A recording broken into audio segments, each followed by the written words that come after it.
Clara Whitfield did not cry when Ethan Callahan looked her over like a piece of livestock and said she wasn't what he ordered.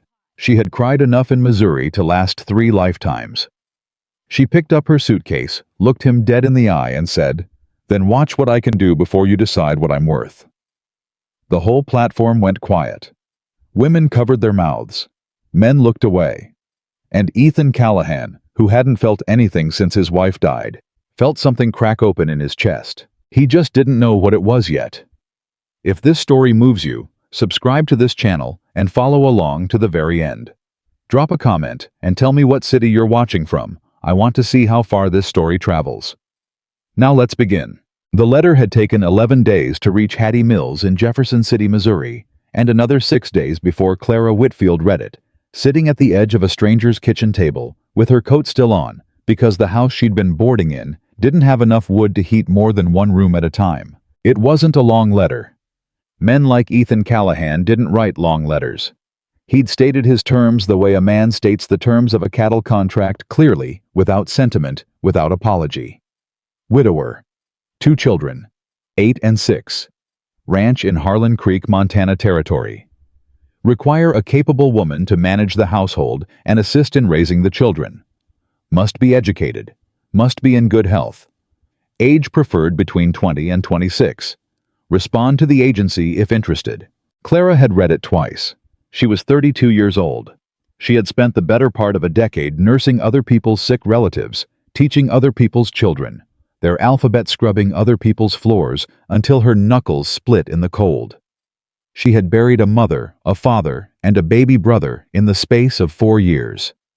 She had never been called beautiful by anyone whose opinion carried weight.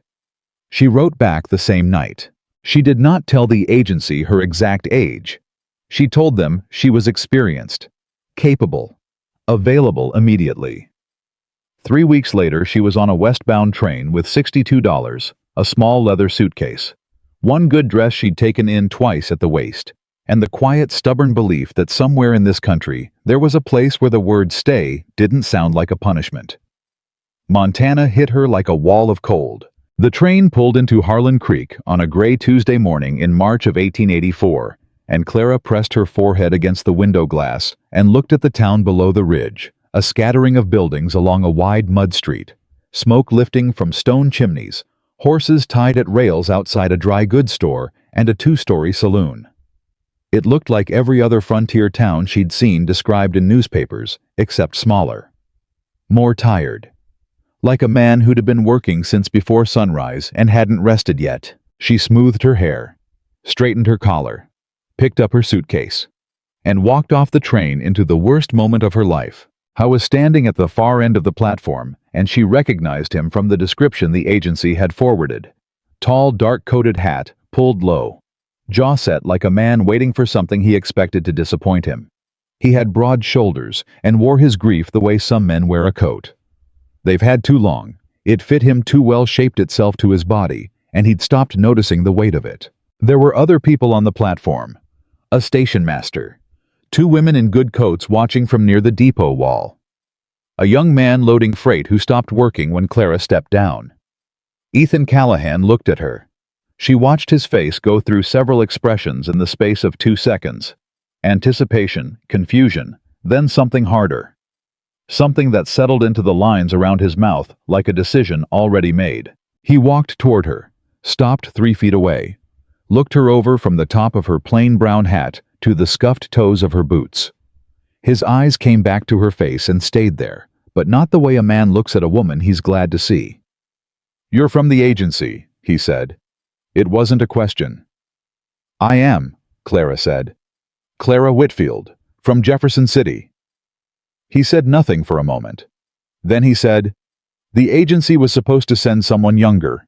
Clara held his gaze. Her hand tightened slightly on the handle of her suitcase. "They sent someone capable." "I specified an age range." "You specified a need," she said. 2 children, a household, a working ranch. I can meet every one of those needs, Mr. Callahan." His jaw tightened. He glanced toward the women near the depot wall who were watching with the focused attention of people who would have something to discuss over supper. He looked back at Clara. "This isn't what I ordered," he said. He said it quietly, but there was nothing quiet about the words. They landed the way a door slamming lands. The sound was brief, but everything shook. Clara did not flinch. She had been told worse things by people who'd known her longer. Then perhaps, she said, "You should judge what I can do before deciding what I am worth." She held his stare for 1 second. 2. 3. And then Ethan Callahan turned and walked toward the street. And after a breath, just one breath, Clara Whitfield picked up her suitcase and followed him. Because she hadn't come this far to go back. The wagon ride to the Callahan ranch took 40 minutes along a rutted track that climbed out of town and wound through scrub grass and low pine. Ethan drove without speaking. Clara sat beside him on the bench and watched the land open up around her, and said nothing either, because there was nothing to say that would land well right now, and she understood enough about grieving men to know that silence was sometimes the smarter mercy.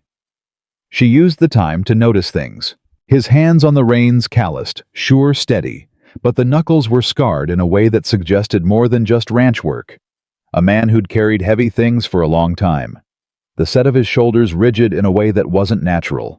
Like he was bracing for impact that kept not coming, and the bracing had become so habitual he'd forgotten how to stop. The way he looked at the ridge to the east once, just once quickly, and looked away, and whatever was up there on that ridge meant something. He wasn't prepared to think about with a stranger sitting beside him. She said nothing. He said nothing. They arrived at the ranch just after noon. The house was 2 stories solid, built with genuine craftsmanship that had been neglected into shabbiness. The porch sagged at one end. The window on the upper left was boarded over. The yard held the particular kind of clutter that accumulates when someone has stopped caring enough to clear it. Not filth exactly, but a slow slide toward ruin. Rusted tools leaned against the fence. A pile of broken fence posts. 3 wooden buckets stacked crookedly near the well, one of them split down the side. A woman in her 50s came out from the house as the wagon pulled up.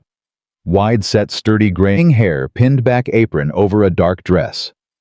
She looked at Clara with an expression that was not unfriendly exactly, but was measuring.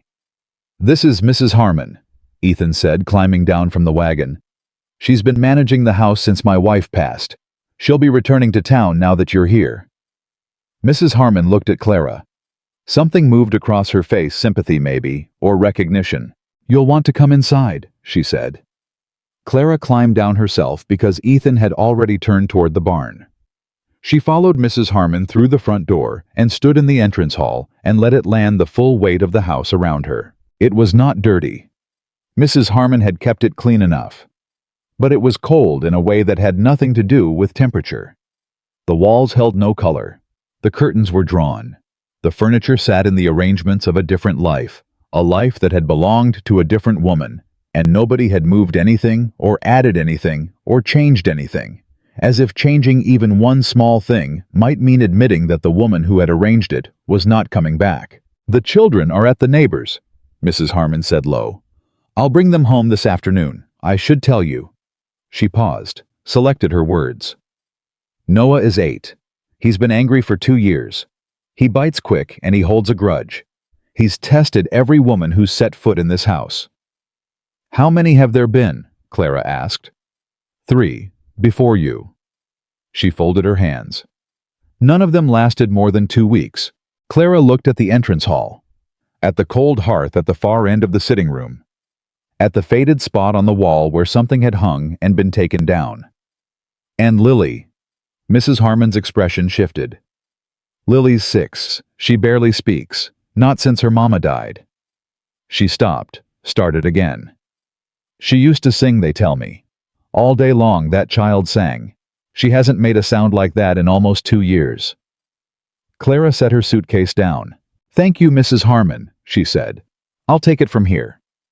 Mrs. Harmon looked at her for a moment longer than was strictly polite, like she was deciding something. Then she nodded, picked up her coat and her bag from the chair by the door, and left. Clara stood alone in the entrance hall for exactly 30 seconds. Then she went and built a fire in the kitchen hearth, put water on to boil, found the neglected pantry, assessed what was in it, and started cooking. Ethan came back inside an hour later and stopped in the kitchen doorway. His expression was complicated, not softened exactly. But something in it had shifted slightly, like a man who'd prepared for a particular fight and found the room rearranged.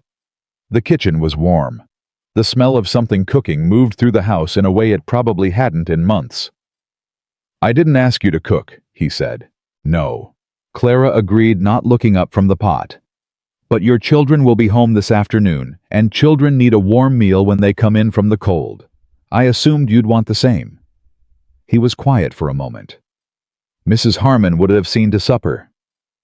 "Mrs. Harmon is on her way back to town," Clara said. "So now I'll see to it." He didn't answer that. She heard him move, heard the creak of floorboards going toward the sitting room, then coming back. "I want to be clear about something," he said from the doorway again. She turned and looked at him. "This is a business arrangement," he said. "You'll manage the house. You'll help with the children. That is the extent of this. I don't want—" He stopped. His jaw worked. "I don't want anything more than that." "I didn't come for anything more than that," Clara said. They looked at each other across the kitchen. "Good," he said. "Good," she said. He turned and went back down the hall, and Clara turned back to the stove, and neither of them said anything else, and the fire burned in the hearth, and the house smelled like something alive for the first time in a long time. The children arrived at 3:30. Clara heard the wagon before she saw it. Mrs. Holt from the neighboring spread a big-boned woman with a kind face driving a pair of bay horses down the track. She watched from the kitchen window as the wagon pulled up and Ethan came from the barn and lifted a small girl down first, Lily, even from the window. Clara could see it, the particular stillness of a child who has learned to take up as little space as possible. She stood where Ethan set her down and looked at the ground and didn't move until he put his hand briefly on her shoulder gently, the way you'd touch something you were afraid of breaking. Then Noah came down from the wagon on his own, refusing the help, landing hard on both feet, with his chin up and his jaw set. 8 years old and already wearing his hurt-like armor.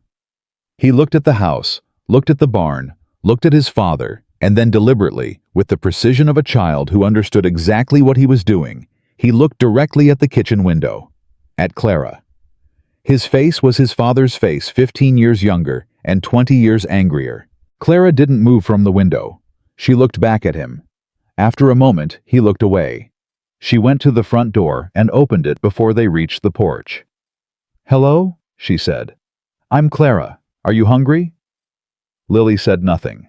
She looked at Clara's hands, then at the floor. Noah said, "We already ate." "That was 2 hours ago," Clara said. "I made biscuits, and there's molasses." Noah's expression didn't change. But something shifted in his eyes, the calculation of a child weighing pride against biscuits. "I don't want any," he said. "All right," Clara said and stepped aside. "They'll be in the kitchen if you change your mind." She didn't push. She'd learned that from years of working with difficult people. The fastest way to lose a standoff with someone determined to be unmoved was to make them feel cornered. You had to leave the door open and walk away from it. She went back to the kitchen. 8 minutes later, she heard small feet on the floorboards. She didn't turn around. She heard the child climb onto a chair at the table. She heard the silence that meant waiting. She put 2 biscuits on a plate with a small dish of molasses and set it on the table. Without comment, without ceremony, without making the child perform gratitude for it. She heard the plate move, heard eating. She went back to the stove. After a minute, a very small voice said, "These are good." Clara glanced back. Lily was looking at her biscuit.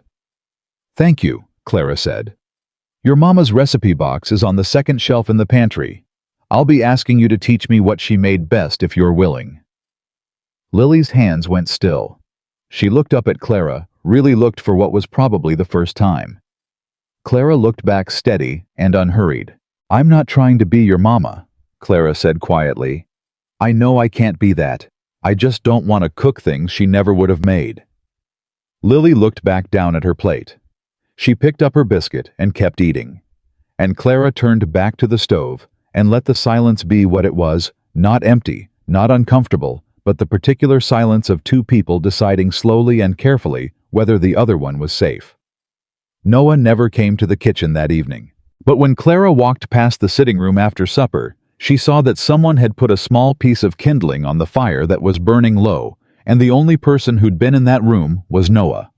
She said nothing about it, just noted it and kept walking. The first week passed in a particular kind of tension, the kind that stretches without breaking. Ethan was civil in the way a man is civil to a hired hand. He hasn't decided he respects yet.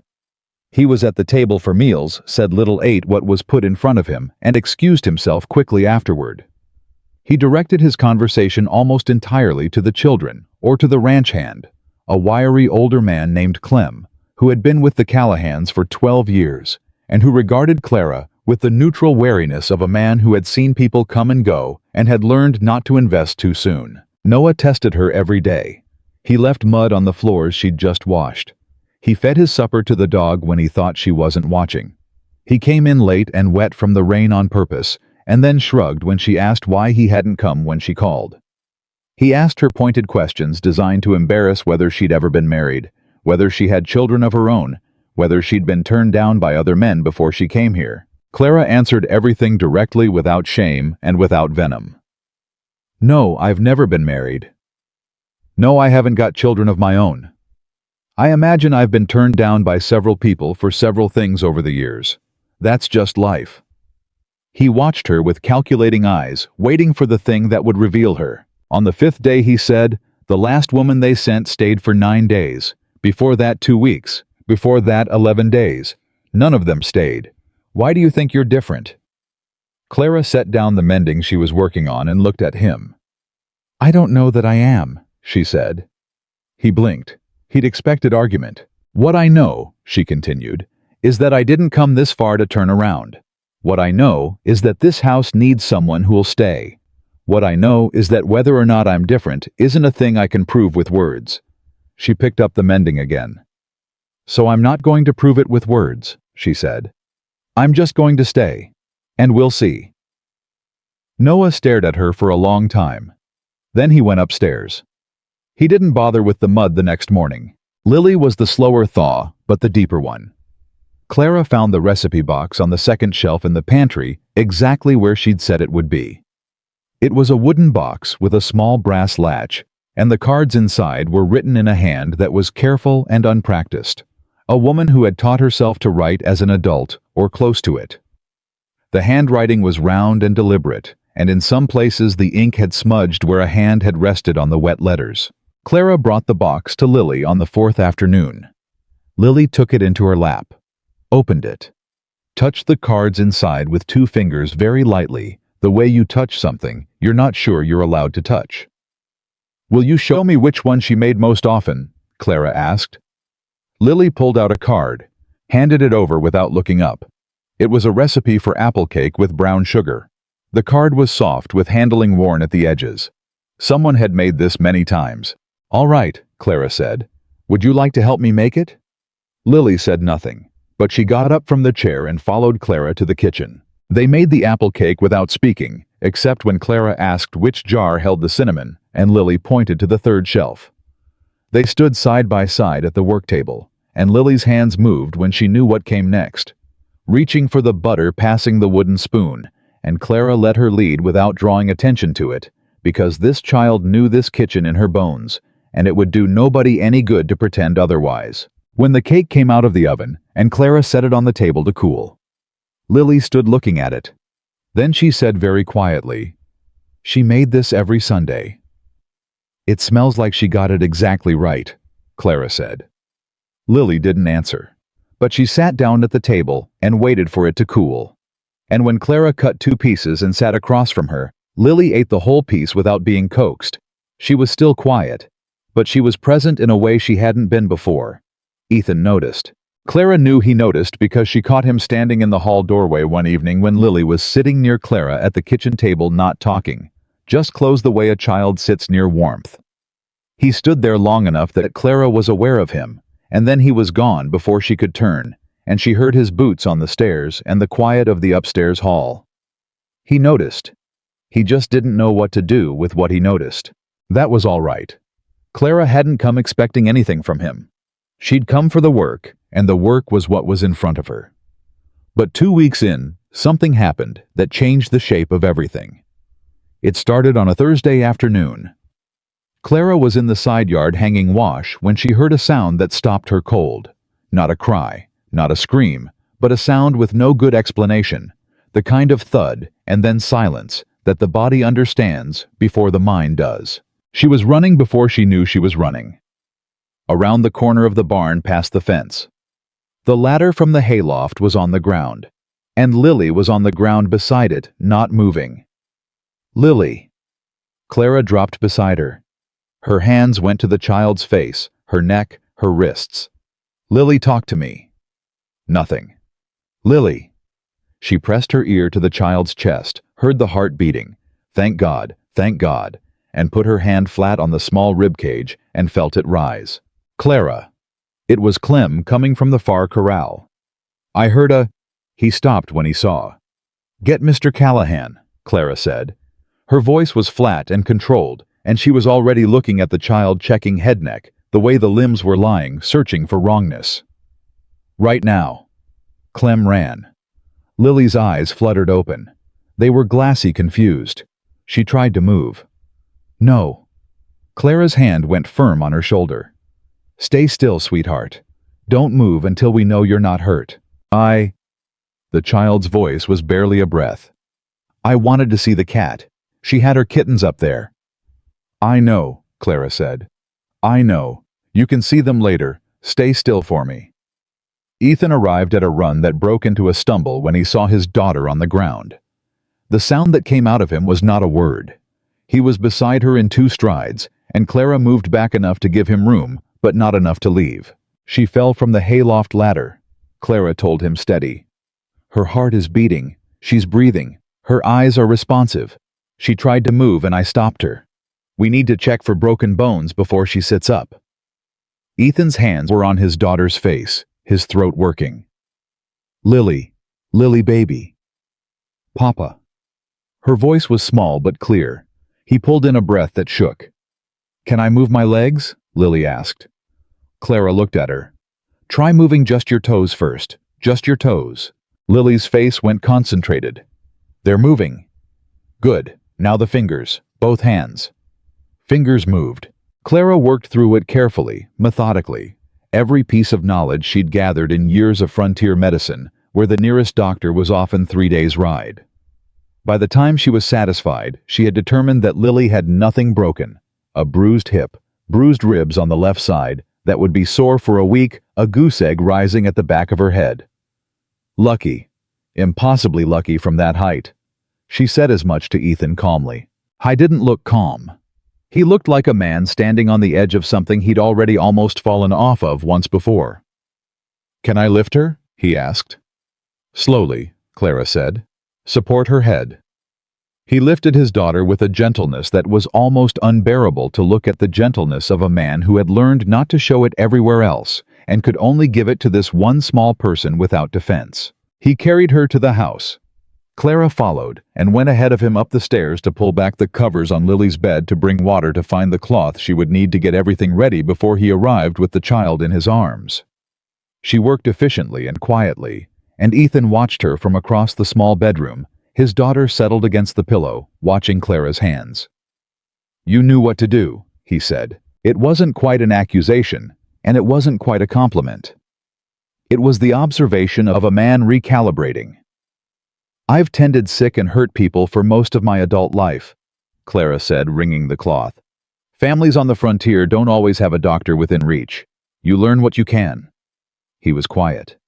She needs to be watched tonight, Clara said.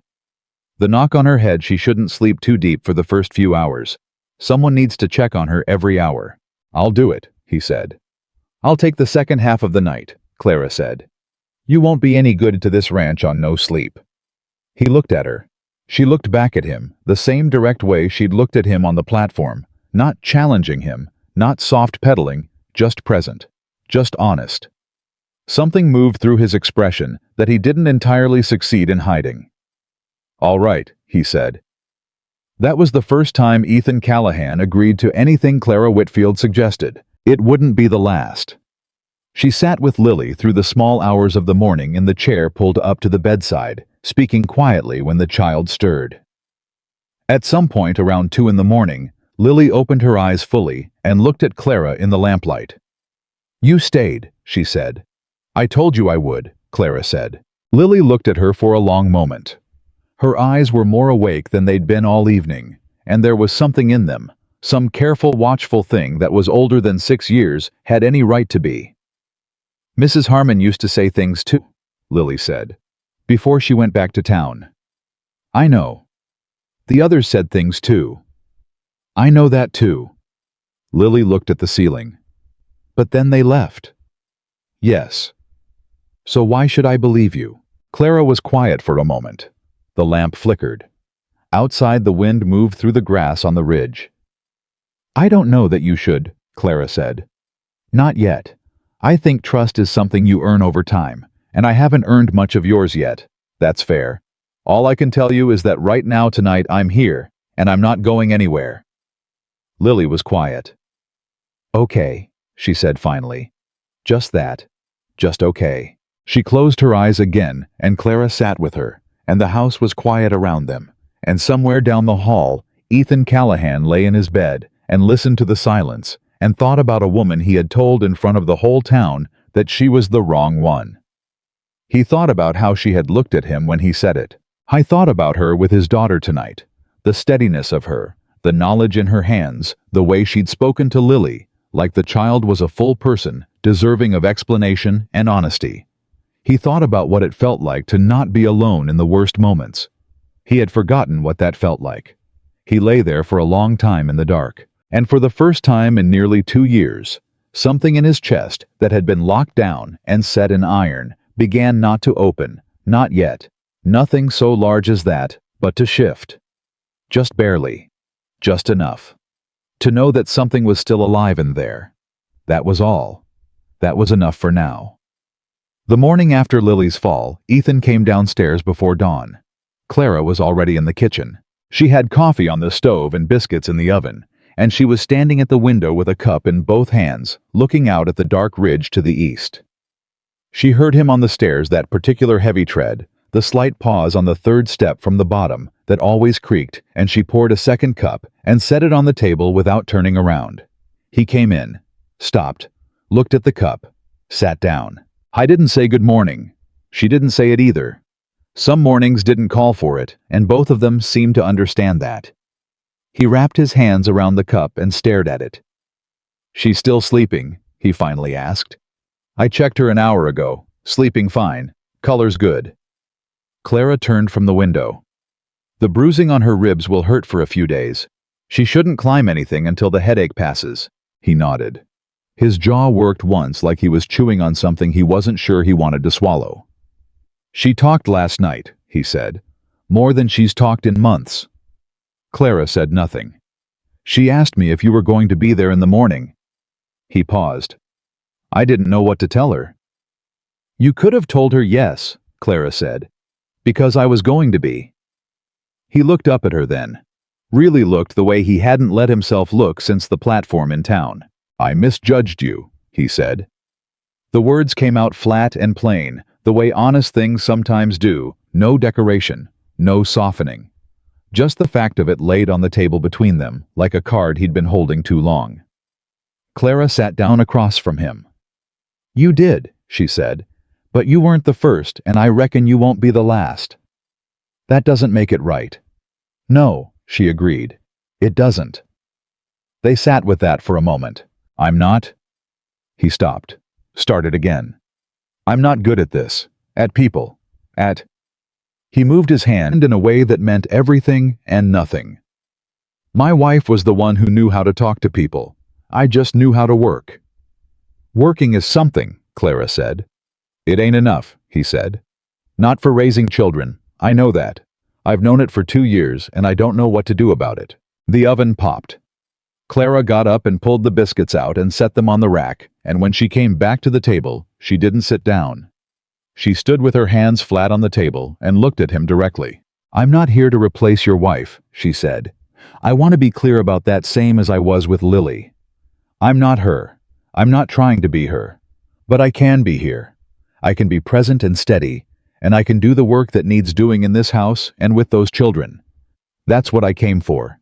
That's what I intend to do." He looked at his cup, then at her. "Why?" he said. "You could have gone somewhere easier. Someone younger, someone who didn't come with all—" He stopped. "All this." Clara was quiet for a moment. "I didn't have anywhere easier to go," she said. "And easy was never the thing I was looking for." She pulled out the chair and sat back down. "What I was looking for," she said, "was a place to be useful, a place where staying mattered. I've spent a long time in other people's houses doing other people's work, and then moving on when the work was done, or when they decided they didn't need me anymore. I'm tired of that." He was watching her. "So I came here," she said, "and I intend to stay here, unless you give me a very good reason not to."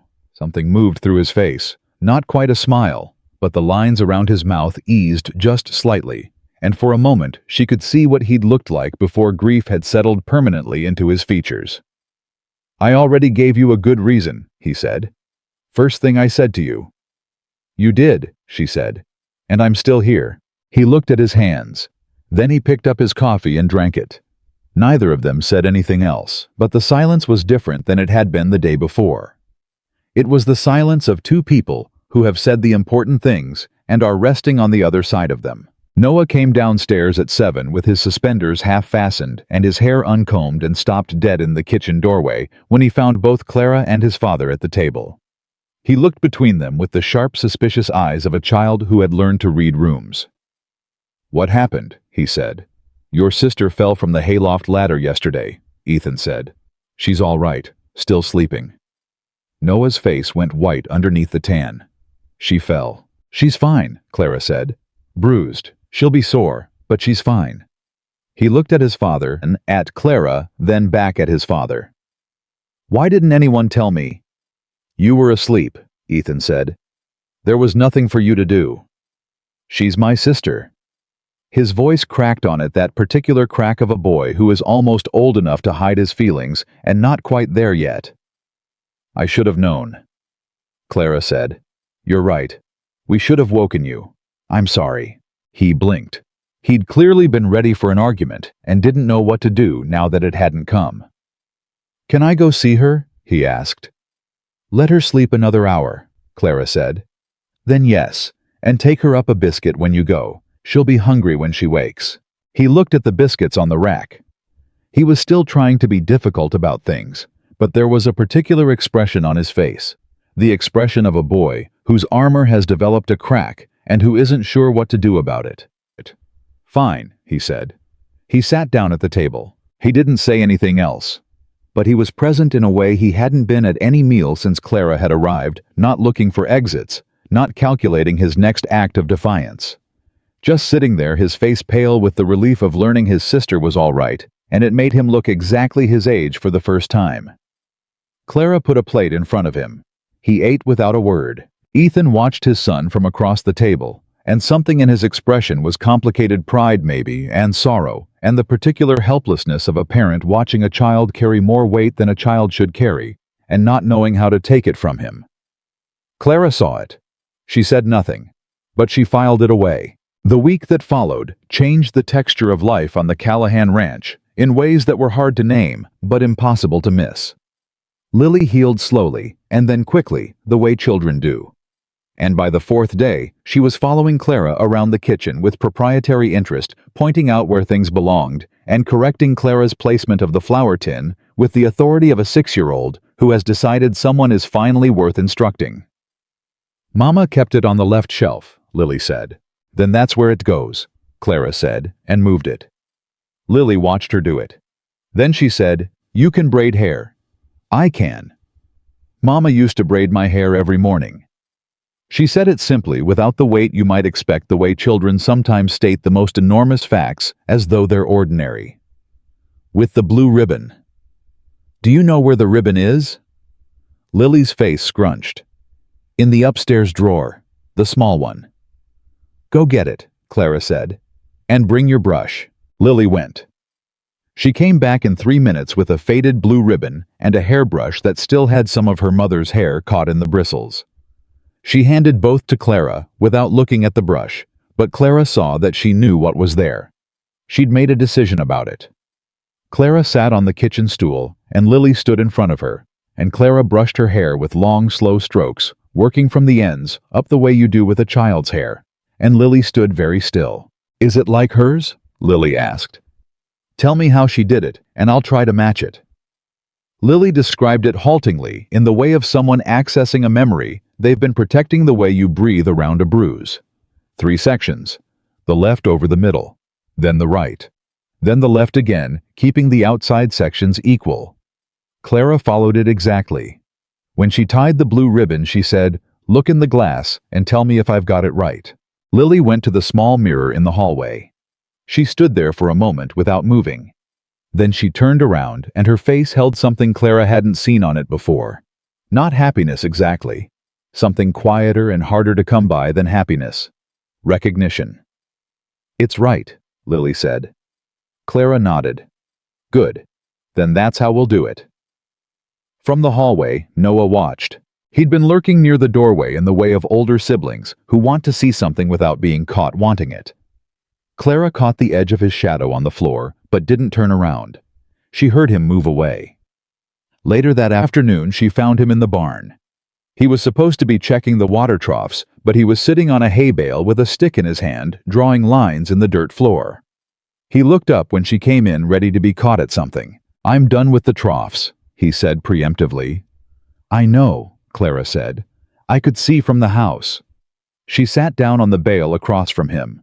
"I came to talk to you." He looked at the stick in his hand. "About what?" "About your sister." He looked up. "She's getting better," Clara said. "You've been good about checking on her. That matters to her." He shrugged. But the shrug was not as practiced as usual. "She's going to need to feel like things are normal again," Clara continued. "The best person to help with that is you. Not me, not your father. You." Noah was quiet. He turned the stick in his fingers. "She follow you around much?" Clara asked. "Before, all the time." Something shifted in his voice. "She used to come everywhere with me, before Mama died. After that, she just stopped. She didn't want to go anywhere." "She's starting to want to again," Clara said. "I've seen her watching you work." His head came up. "Tomorrow morning," Clara said. "When you go to feed the horses, take her with you. Let her help with something simple. Don't make a thing of it. Just let her be there." He stared at her. "She wants her brother back," Clara said simply. "And I think you want your sister back. So go get her." The silence stretched. Then Noah said, "You ain't like the others." "The other women they sent." "Yeah." "How so?" He thought about it. He was an honest boy. Underneath the anger, you could see it in the way he took questions seriously, the way he didn't reach for an easy answer. "The others tried to be nice," he said finally. He made a face. "Like they were trying real hard to make me like them. You don't do that." "No," Clara agreed. "Why not?" "Because I don't need you to like me," she said. "I need you to trust me, and those are different things. You earn trust different than you earn liking. I'd rather have your trust." He looked at her for a long moment. Then he said carefully, like testing ice, "What if I told you I don't hate it here anymore, with you here?" It was the most he'd given. Clara didn't make it larger than it was. She didn't smile too broadly or say the wrong thing. She just nodded once, the way you nod when someone says a true thing. "That's a start," she said, and she got up and left him to it. But she was halfway to the barn door when he called after her. "Clara!" She turned. He looked at the dirt floor. "I took 2 biscuits the first morning. I told you I didn't want any, but I took 2 after I went upstairs." He said it like a confession, like he owed her one. "They were good." Clara looked at him. "I know," she said. "I counted." He stared at her. And then, for the first time since Clara Whitfield had walked through the doors of this house, Noah Callahan laughed. It was short and surprised, and a little reluctant, like a sound that got loose before he could stop it. But it was real, and it was everything. 3 weeks in the town started talking. Harlan Creek was not a large town, which meant that the business of the Callahan Ranch was by community consensus Everybody's business. Word had spread quickly about the woman Ethan had received from the agency. Two old people said that not what he'd asked for, staying out of stubbornness or desperation. The women who'd watched from the depot wall had particular opinions. Clara heard it from Clem first. He came in from town on a Wednesday with supplies and set everything on the kitchen table and stood there with his hat in his hands, looking like a man carrying something he didn't want to deliver. "There's talk," he said. "There's always talk," Clara said. "About you, about why you're still here." He turned his hat. "Some folks saying you're angling for the ranch, for Mr. Callahan's money." Clara set down what she was doing. "What do you think?" Clem looked at her squarely. "I think you've worked harder in 3 weeks than any woman in this town would work in 3 months, and you ain't done it for money. Money doesn't make a woman sit up through the night with a sick child. Not that kind of sitting up." "Then that's what you know," Clara said. "And that's enough." But it wasn't enough for everyone. 2 days later, Ethan came back from town with a set to his jaw that she'd learned to read. He came in and sat at the kitchen table and didn't speak for a full minute, and Clara let him have the minute before she sat down across from him. "What happened?" she asked. "Margaret Caldwell stopped me outside the feed store," he said. Clara knew the name. Margaret Caldwell was the widow of William Caldwell, who had owned the largest ranch in Harlan Creek before his death, and who had left his wife with an estate, a social position, and a personality that had not been improved by either. She had been pointed out to Clara in passing by Mrs. Holt, with the expression of a woman indicating a weather system. "What did she say?" Clara asked. Ethan's jaw tightened. "She said she was worried about my children. Being left in the care of a woman nobody knows. A woman who arrived under false pretenses from the agency." "False pretenses?"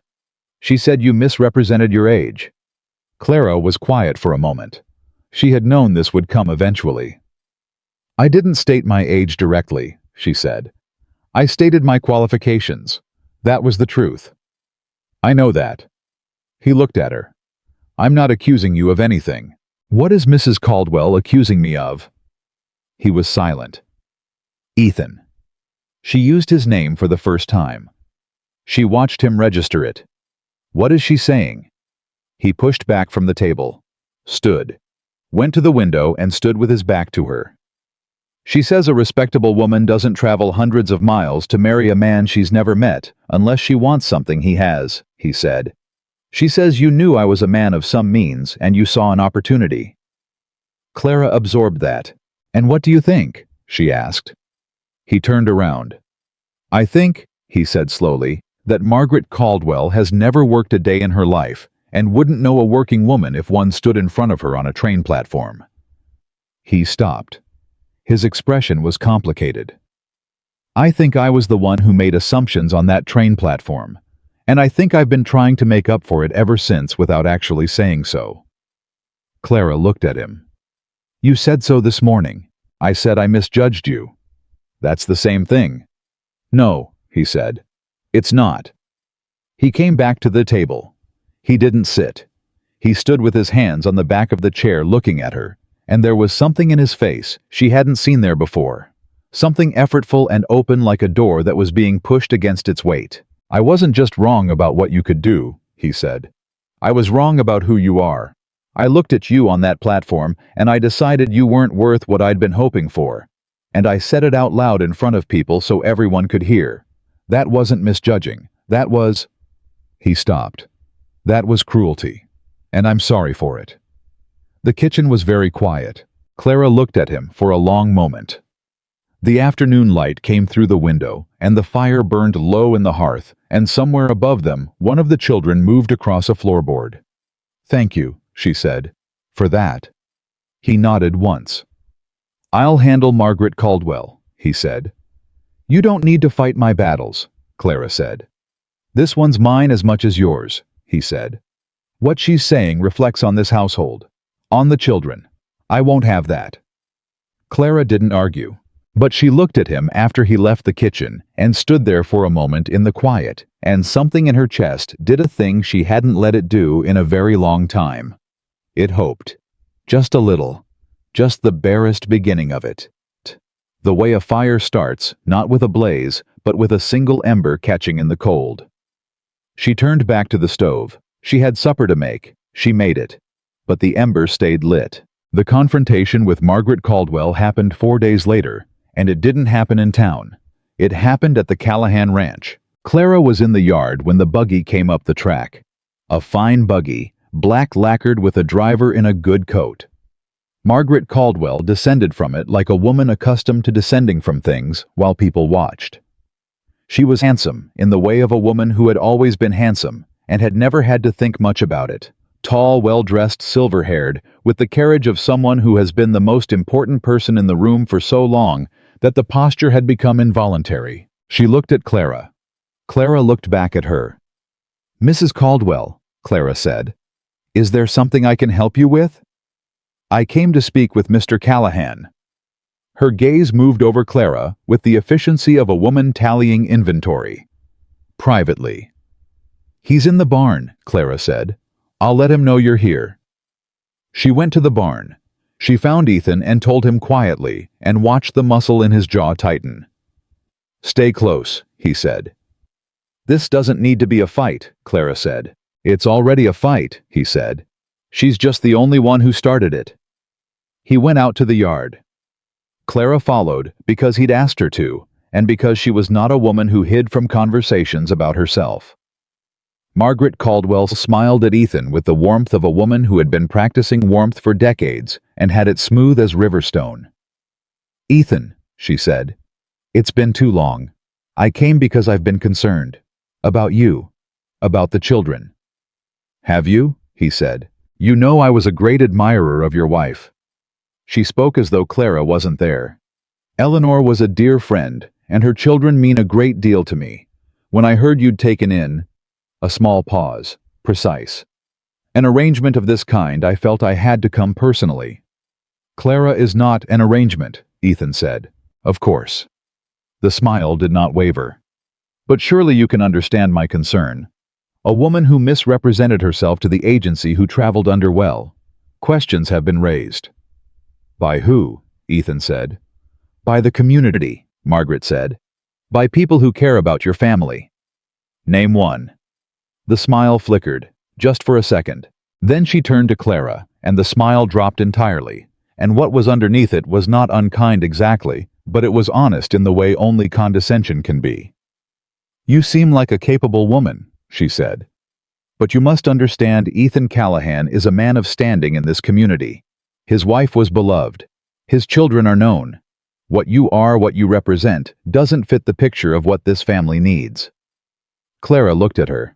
"And what do I represent?" she asked. Her voice was level. Not hard, not soft. Level.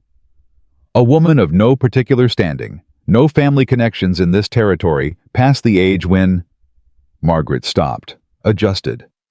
"A woman who arrived under circumstances that invite scrutiny." "I arrived on a train," Clara said. "With my own 2 hands and everything I know how to do with them.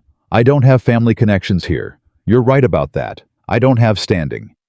What I have is 3 weeks of work that this house needed doing, and 2 children who are sleeping better than they have in 2 years.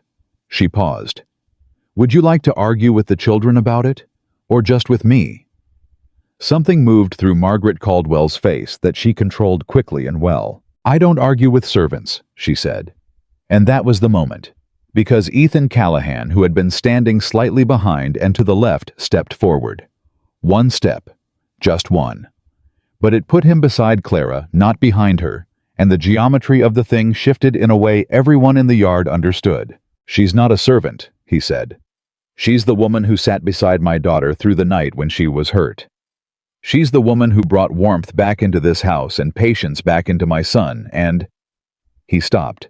His voice had gone quiet in a particular way, the way voices go when they're carrying more than words. "She may not have been who I was expecting, but she's exactly who my family needed. And what she is in this house is not your business, Margaret. Not anymore." The yard was very quiet. Ethan's ranch hand had drifted close enough to hear, and Clara could see the 2 neighbors' boys who'd been riding past had slowed their horses at the fence line. Margaret Caldwell looked at Ethan for a long moment. Then she looked at Clara. And what crossed her face then was not quite defeat and not quite respect. It was something more complicated and more grudging than either. "I hope you know what you're doing," she said. To Ethan, not to Clara. "For the first time in a while," he said. "I think I do." Margaret Caldwell got back in her buggy. She drove away down the track and the yard watched her go, and nobody spoke until the sound of the wheels faded. Then Clem, from where he'd been standing near the fence, said quietly, "Well, that's settled then." It should have been. But Margaret Caldwell was not a woman who settled.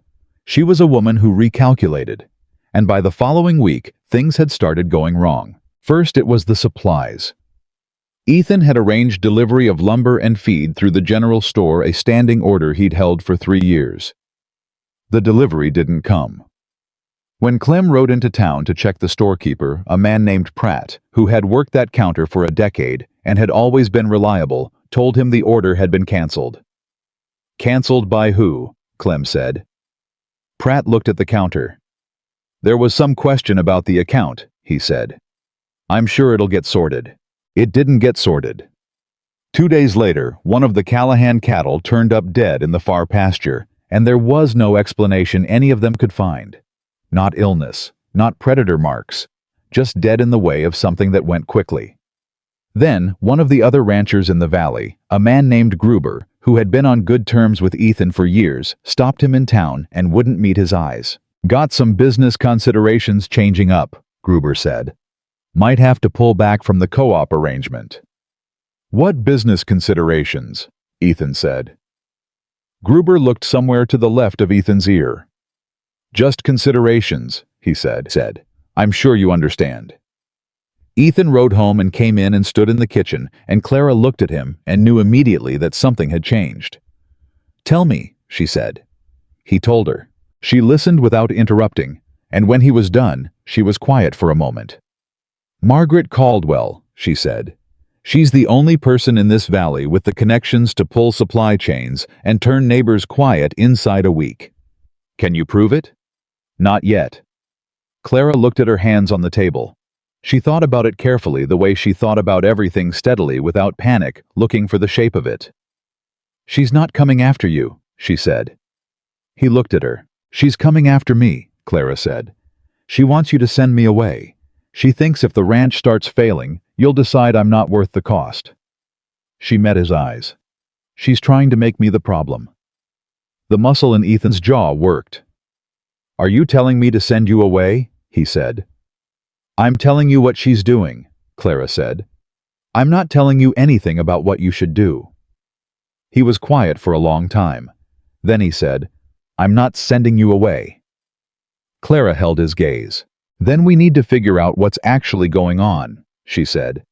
"Because I don't think this is just about me." She was right, but she didn't know yet how right. The truth of it was larger and darker and more complicated than one woman's wounded pride, and it was going to take all of them, every last Callahan and Clara Whitfield, standing among them, to dig it out into the light where it could be dealt with. But that night, none of that was visible yet. What was visible was this. Ethan Callahan sat at his kitchen table across from a woman he had told on a train platform in front of witnesses that she was not what he'd ordered. And she was still here. She was still here, and she was thinking hard about how to save his ranch. And downstairs, his children were sleeping better than they had in 2 years, and somewhere outside in the dark, Margaret Caldwell was recalculating. And Clara Whitfield was already 3 steps ahead of her. She just didn't know the full cost of those steps yet. None of them did. But she wasn't going anywhere to find out. She was already home. The first sign that things were worse than they'd thought came not from town, but from the land itself. Clem found it on a Monday morning, 3 sections of fence along the east pasture cut clean through. Not broken, not weather damage. Cut. The kind of cut you make with wire snips and intent at a time of night when no honest man is working a fence line. 6 head of cattle had wandered through and were spread across the neighboring property by the time anyone noticed. Ethan was out there before sunrise, and Clara had coffee ready when he came back 2 hours later, his boots caked in mud, his face carrying that particular flatness of a man absorbing bad news he'd been half expecting. How bad? She asked. Bad enough. He sat down. Didn't take his coat off. Gruber's men found our cattle on his east field. He was decent about it, let Clem bring them back without argument. But he looked at me like a man who knows something he ain't saying.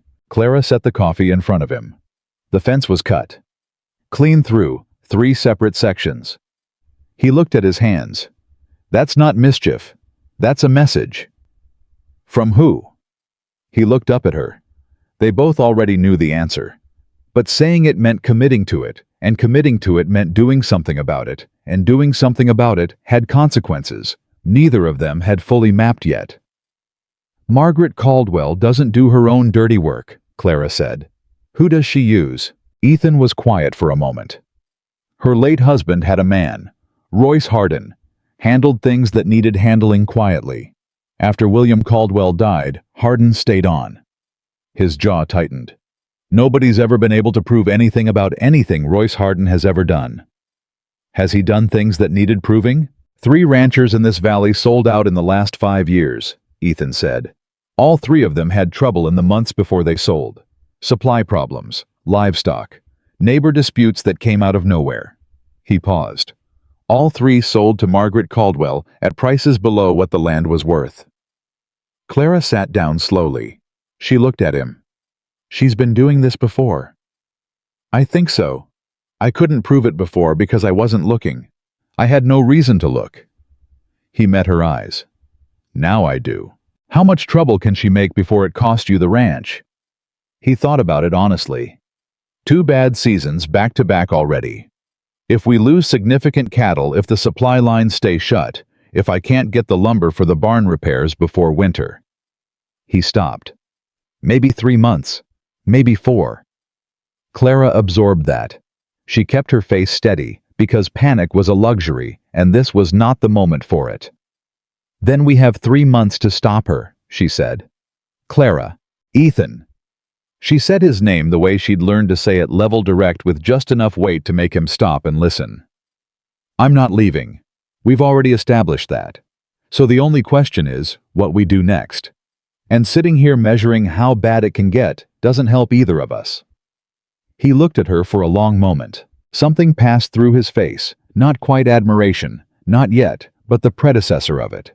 The thing that comes before admiration when a man is surprised by someone and doesn't entirely know how to say so. There's a man in town, he said finally.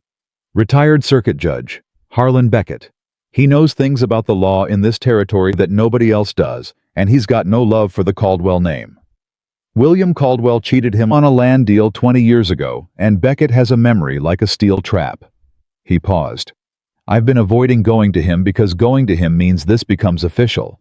Becomes a thing I'm fighting instead of a thing that might just stop. It's not going to stop, Clara said. No, he said. It's not. Then go see the judge. He nodded, slowly, like a man who has just walked through a door he can't walk back through. I'll go tomorrow, he said. He went. But tomorrow had something to say first. That evening, Noah came in from the barn with a split lip and blood on his collar, and the look of a boy who'd been in a fight he wasn't going to apologize for. Come through the door and was across the kitchen before he got 2 steps in. Sit down, she said. I'm fine. You're bleeding on my clean floor. Sit down. He sat. His jaw was set in the way of his father's jaw when Ethan was bracing for criticism, and Clara noticed it with the part of her mind that kept track of such things. She brought the cloth and the water and sat across from him and started cleaning the cut above his lip. Who? She said. He didn't answer right away. She waited. Harlan Jr., he said. Margaret Caldwell's nephew. He was at the feed store with 2 of his friends. He pulled slightly away from the cloth. They said things. About... His eyes came up to hers. About you. Clara's hands went still. What things? She said. Said you were only here for Papa's money. Said you were... He stopped. His jaw worked. Said you were the kind of woman who travels town to town looking for men to take from. Said everyone in town knew it. He looked at the table. I told him he was a liar. Is that when he hit you?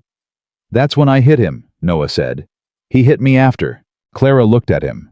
Looked at the blood on his collar, the set of his shoulders, the anger in his eyes that was covering something far more tender underneath. "Noah," she said carefully, "you didn't need to defend me." "Yes, I did," he said. Flat, certain. The certainty of a child who has decided something and arrived at it through his own reasoning, not because someone told him to. "Why?" she said. He was quiet for a moment. His fingers moved on the table edge. "Because you stayed," he said. "You could have left a dozen times by now. Papa wasn't kind to you at the start. I wasn't kind to you at the start. Half the town talks about you like you're nobody." He looked up. "But you're still here, and you're good to us, and nobody gets to say those things about you." His chin came up slightly. "Not in front of me." Clara looked at the boy across from her, 8 years old. His mother's eyes in his father's face, bleeding from a fight he picked on her behalf, and felt something in her chest go absolutely still with the fullness of it. She didn't cry. She never cried where people could see it. That had been trained out of her by too many years of being alone with her feelings in other people's houses. But she put her hand over his on the table. "Just for a moment." "Thank you," she said. "That means more than you know." He looked at her hand on his. Then he looked at her. Something in him shifted some last remaining piece of resistance, small and stubborn, as the last bit of ice in spring going quiet. "You're welcome," he said, and that was that. When Ethan came in later and saw his son's face, Clara explained before Noah had to, and she watched Ethan go through several things rapidly. Anger at the Caldwell boy, pride in his son, and something directed at Clara that she couldn't quite name but felt the weight of. He crouched down in front of Noah, eye to eye. "You defend the women in this house," he said. "That's right. But you come to me if it happens again, you hear, 'Some fights are too big for one person.'" Noah nodded. Then Ethan straightened and looked at Clara over the boy's head. Neither of them said anything. But he didn't look away first, and neither did she, and the kitchen held that moment the way a room holds heat after the fire's been burning long enough. The judge came to the ranch. That had been Ethan's idea, not going to town, where ears were everywhere and walls were thin, but asking Harlan Beckett to ride out to Harlan Creek under the guise of a social visit. Beckett had agreed without much persuading. He was a compact man in his late 60s, silver-bearded with eyes that had spent 40 years behind a bench learning to read people and hadn't lost the habit in retirement. He came on a Wednesday, sat at the kitchen table, drank Clara's coffee, and listened to everything Ethan laid out. The supply cancellations, the cattle loss, the fence, the pressure on neighbors, the pattern across 5 years, and 3 other ranches. When Ethan was done, Beckett was quiet for a long moment. Then he said, "I've been waiting for someone to say this out loud for 4 years." Ethan looked at him. "I knew William Caldwell for 20 years, Beckett said. "I know how he accumulated land. I know how he handled opposition, and I know his wife is cut from the same stone, only sharper." He set his cup down. "The problem has always been evidence. She doesn't leave any. Royce Harden doesn't leave any. The ranchers who sold moved on and didn't look back because they were relieved to be out." "So there's nothing to be done," Ethan said. "I didn't say that." Beckett looked at Clara. "You've been listening. You have thoughts." Clara was startled not by the question, but by being addressed directly. Men like Beckett didn't always ask women directly.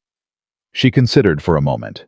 "If the pattern holds," she said, "the pressure will escalate before it backs off. She'll push harder because she's already committed, and when someone pushes that hard, they make mistakes." She paused. She made one already. Coming to this ranch herself. That was personal. Personal is where the mistakes live. Beckett looked at her for a long moment. "Who are you?" he said. Not unkindly, genuinely curious. "Clara Whitfield," she said. "From Jefferson City." "You don't think like a housekeeper from Jefferson City. I think like a woman who has spent 12 years dealing with other people's problems and having to solve them quietly," she said. "When you don't have power, you learn to watch people who do. You learn how they move." Beckett nodded slowly. "The escalation," he said. "You're right. What form do you think it takes?" "She'll want witnesses," Clara said. "She's too careful to do something that can't be seen the right way." She won't just damage property. She'll do something that looks like it could be Ethan's own mismanagement. Something that makes people doubt him rather than doubt her. She looked at Ethan. Your reputation is the target. If people stop trusting you, you can't sell cattle at fair prices, can't get credit, can't hold the co-op together. The ranch fails without her ever having to lift a finger. The kitchen was very quiet. She's already started, Ethan said slowly. The story about Clara. The misrepresentation. Yes, Clara said. She's been working on your reputation since I arrived. I was the first tool. She said it without bitterness. I'm not the last. Beckett leaned forward. What do you need from me? Documentation, Clara said. Everything you know about the other 3 ranchers, every detail, and if there's any law in this territory that covers deliberate interference with a man's business. There is, Beckett said. It's not simple. It'll need evidence. Then we get evidence, Clara said. Ethan was looking at her in a way that she'd have to address later, that focused, unguarded look, like he was seeing the full shape of something he'd only glimpsed before. Later was later. Right now, there was work to do. The escalation came faster than any of them expected. It came on a Friday night when the valley was dark and the wind was high, and it came in the form of fire. Not the house, not the barn. The south haystack.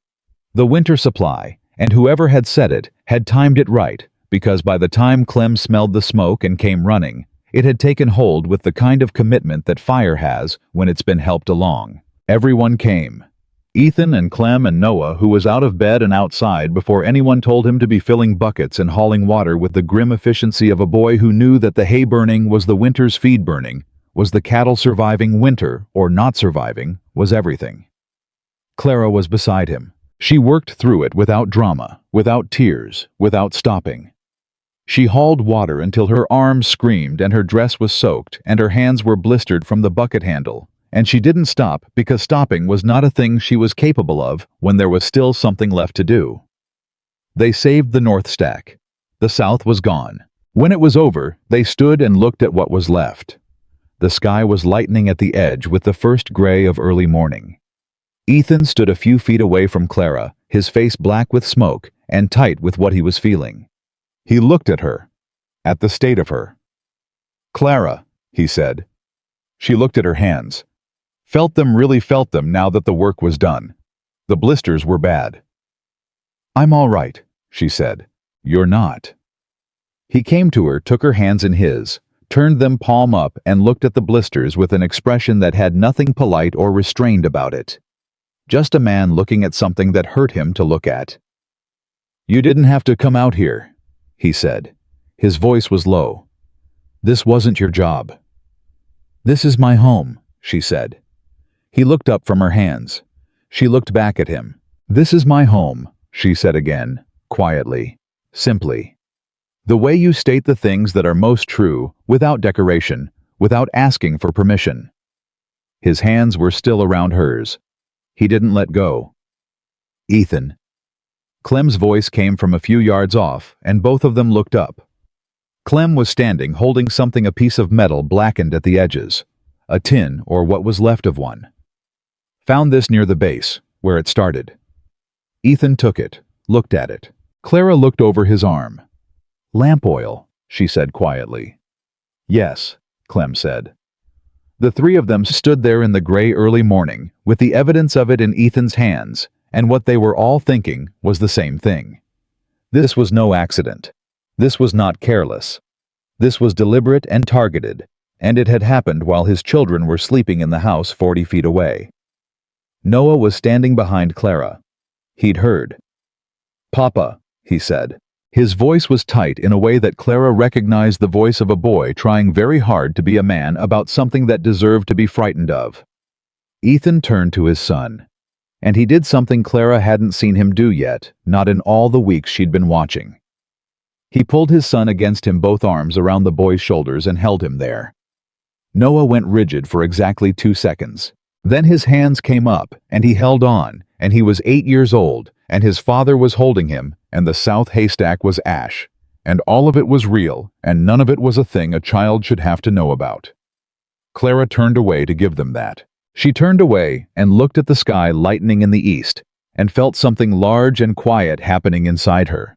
Something that was not grief and not happiness, but was the particular feeling of belonging to something, of being woven into a place, of knowing that the word home had stopped being a wish and started being a fact. She just didn't know yet how much it would cost to keep it. 3 days after the fire, the story changed shape in town. Clara heard it from Mrs. Holt, who drove out on a Tuesday, specifically because she had the kind of friendship with the truth that made her uncomfortable letting people operate without it. She came in and sat at the kitchen table and folded her hands and said, "There is a story going around town about the fire." "What story?" Clara said. "That the fire was your fault." Mrs. Holt looked at her directly. "That you were careless with a lamp. That Ethan has been covering for you because he's—" A pause. "Because he's become attached. And that an attached man can't see clearly." Clara was very still. "Who is saying this?" she said.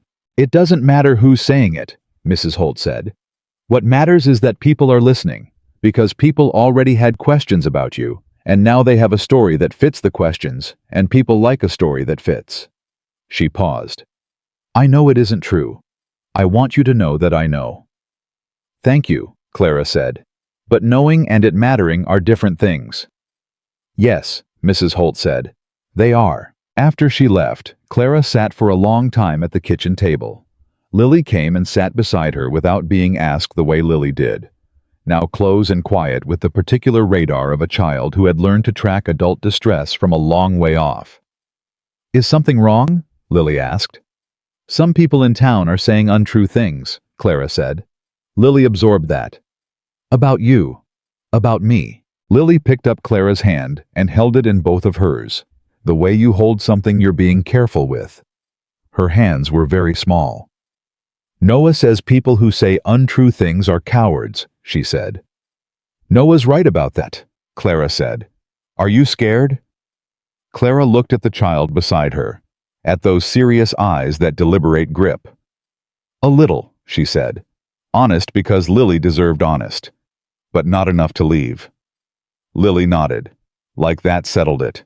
"Good," she said, and she stayed right there, her hands around Clara's, for a long time. Ethan came in an hour later and found them there and stopped in the kitchen doorway. Clara looked up. Something happened on his face that he didn't manage to hide in time. He came and sat across from them, and he looked at Clara with something direct and undefended, and he said, "Beckett came to see me this morning." Clara waited. "He has something," Ethan said.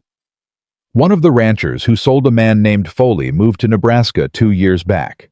Beckett wrote to him. Foley wrote back." He paused.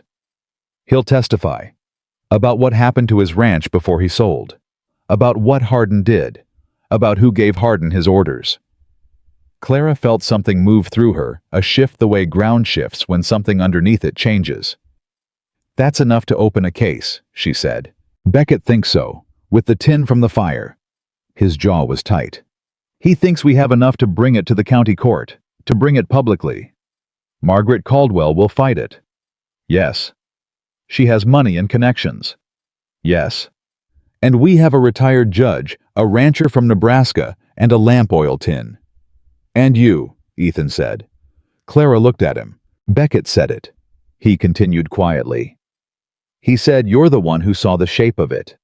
The escalation, the reputation play the way she moves. He said a jury will need someone who can explain it plainly, and you can do that." "She'll come after me harder," Clara said. "If I testify." "Yes," he said. He didn't dress it up. "She will." Clara looked at Lily's hands, still around hers. She looked at the kitchen around her, the warm hearth, the apple cake recipe card on the shelf, the blue ribbon hanging on the peg by the door where Lily had put it 2 weeks ago, so it'd be easy to find every morning. She looked at Ethan. "All right," she said. He looked at her the same way he'd looked at her at the fire, holding her blistered hands with nothing restrained about it. "You don't have to," he said. "You keep saying that," Clara said, "and I keep not leaving. Do you think you might start taking me seriously on the subject?" The corner of his mouth moved, just barely, just enough. "I'm starting to," he said. And in the quiet of that kitchen, with Lily's small hands around Clara's, and the morning coming through the window, and the long fight ahead of them, taking shape like a storm on the horizon, something happened between Ethan Callahan and Clara Whitfield that neither of them named yet, because naming it would mean being that brave, and they were both busy being brave about other things. But it happened. Clear as the snap of a branch underfoot. Clear as the moment a key turns. Something that had been locked open. And Margaret Caldwell in her fine house with her silver hair and her hired man, and her 20 years of careful scheming, had no idea that the woman she'd been trying to drive out of Harlan Creek had just decided to burn the whole scheme down. Quietly. Methodically. With the steadiness of someone who has never in her life been given anything for free and knows exactly what it takes to hold on to something worth keeping. She was done being pushed. She was done waiting for things to stop. She had a testimony to prepare a judge who believed her and a family that had called her home. That was enough. That was more than enough. That was everything. The preparation for the hearing took 2 weeks.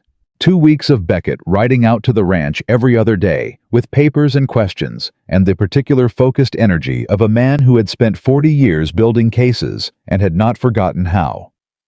2 weeks of Clara sitting at the kitchen table after the children were in bed, going through everything, every date, every incident, every name, until the whole shape of Margaret Caldwell's operation was laid out in front of them, like a map of something ugly. It was ugly. The more they dug, the uglier it got. Beckett had written to the county land office and gotten the records on every property transfer in the Harlan Creek Valley over the past 7 years. 3 ranches sold to Margaret Caldwell at prices ranging from 30 to 40% below assessed value. 2 more sold to third parties men, nobody in the valley knew, who had then quietly sold on to Caldwell land holdings within 18 months.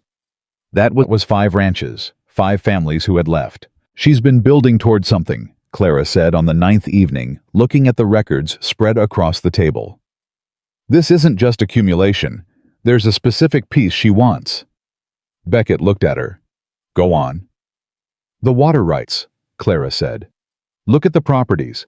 Every one of them sits on or adjacent to the Crane River tributary. If she controls all this land, she traced the shape of it with her finger. She controls the water access for the entire eastern valley." Ethan went very still across the table. Beckett sat back. "There's a railroad survey," Ethan said slowly. 2 years ago. They were looking at a route through the eastern valley. The survey said whichever party controls the water access at the tributary junction controls the only viable refueling point for 80 miles. Silence. "The railroad," Clara said. "The railroad," Beckett confirmed. He rubbed his jaw. "If the line comes through and she holds those water rights, she can charge whatever she wants. Every train, every rancher who needs that water, every town that grows up along that line." He looked at Ethan. "Your land sits right at the junction." Ethan looked at Clara. "This was never about me sending you away," he said. "No," Clara said. "I was just the excuse that was convenient." She was quiet for a moment.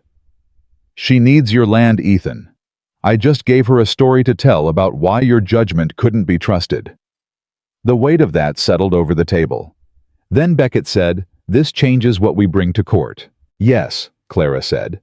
"It's not just harassment and property damage now. It's conspiracy. It's deliberate economic coercion toward land acquisition." She paused. "And if the railroad contract is already in negotiation?" "It is," Beckett said. "I have a contact in Helena who confirmed it 3 days ago. The survey team returns in the spring." He looked at both of them. "She's running out of time. That's why the fire. That's why everything accelerated." "She's desperate," Clara said. "Desperate people make mistakes," Ethan said. He was looking at Clara when he said it, and there was something in his voice that was not quite a smile, but was the closest thing to warmth she'd heard from him in a context that wasn't about his children. "They do," Clara said. Beckett gathered his papers. "I'll file the formal complaint Monday. The hearing will be set within the month." He looked at Clara directly.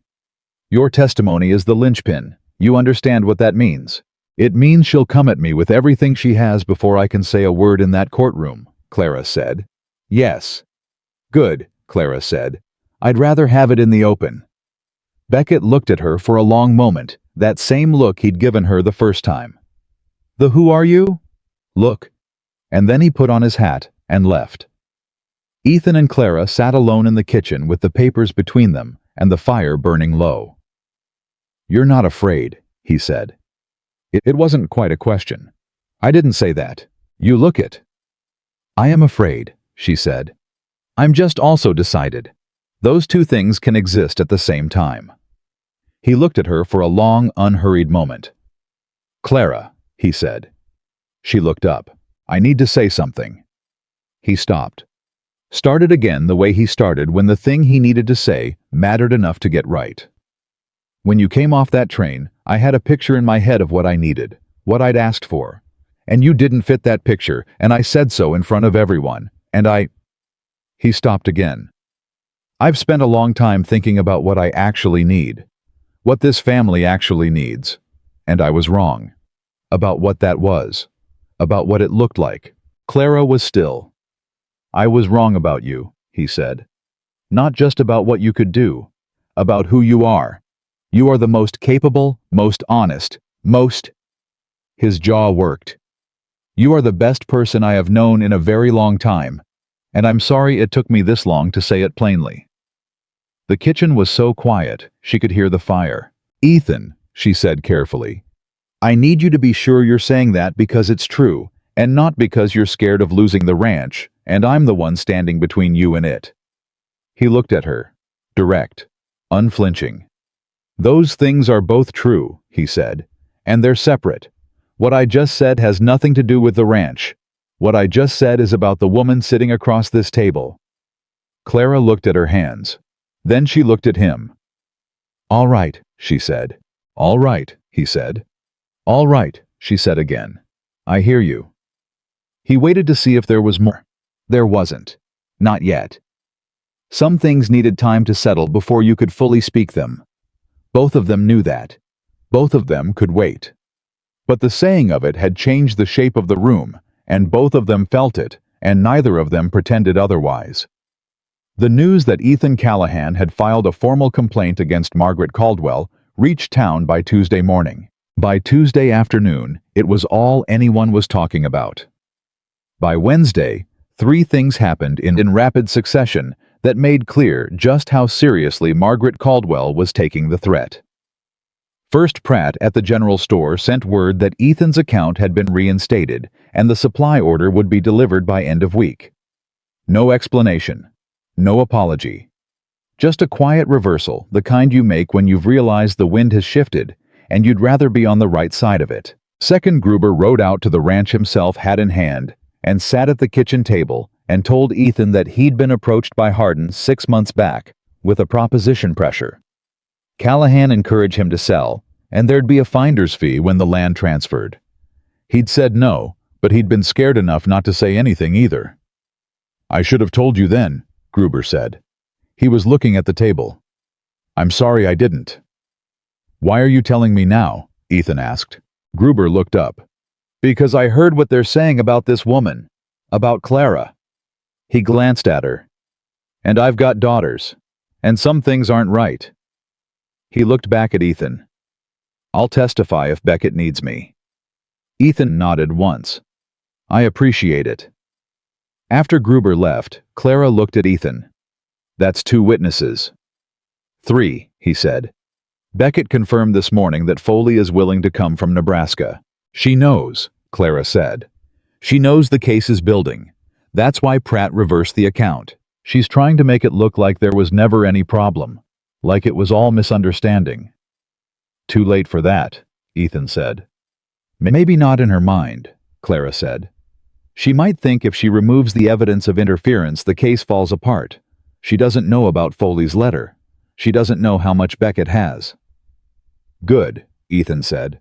Let's keep it that way. But the third thing that happened on Wednesday was the one none of them had planned for. Noah came home from school with a note from the school teacher. A young woman named Miss Aldrich, who'd been in Harlan Creek for 2 years, and who Clara had spoken to exactly twice, both times pleasantly. The note was short. Mr. Callahan, there have been complaints from parents about the influence your household arrangement may have on the children of this school. Until the matter of Miss Whitfield's background and intentions is formally resolved, I must ask that Noah be kept home. I am sorry for the inconvenience. E. Aldrich. Clara read it first because Noah had handed it to her, and she'd opened it without thinking, and for a moment, she just held it.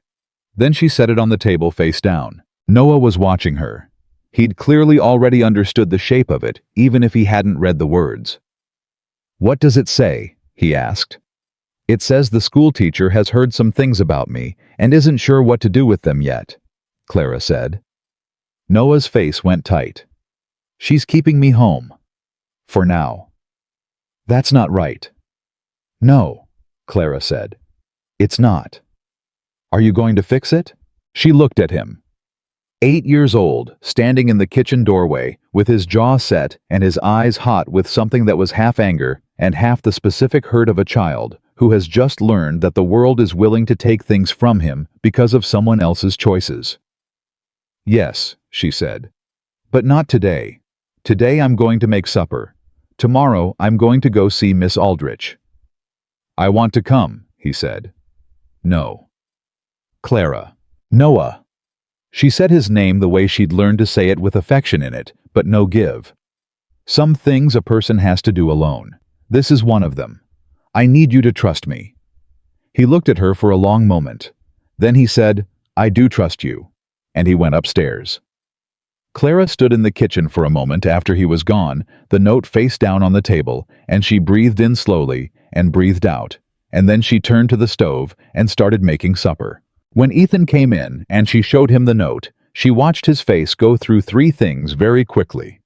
Shock, anger, and then a white-edged fury that was quieter and more dangerous than the loud kind. He reached for his coat. "Ethan," she said, "I'm going to see Aldrich. You're not." She stepped between him and the door. Not blocking him, she was clear-eyed about the fact that she couldn't block a man that size if he truly wanted to move.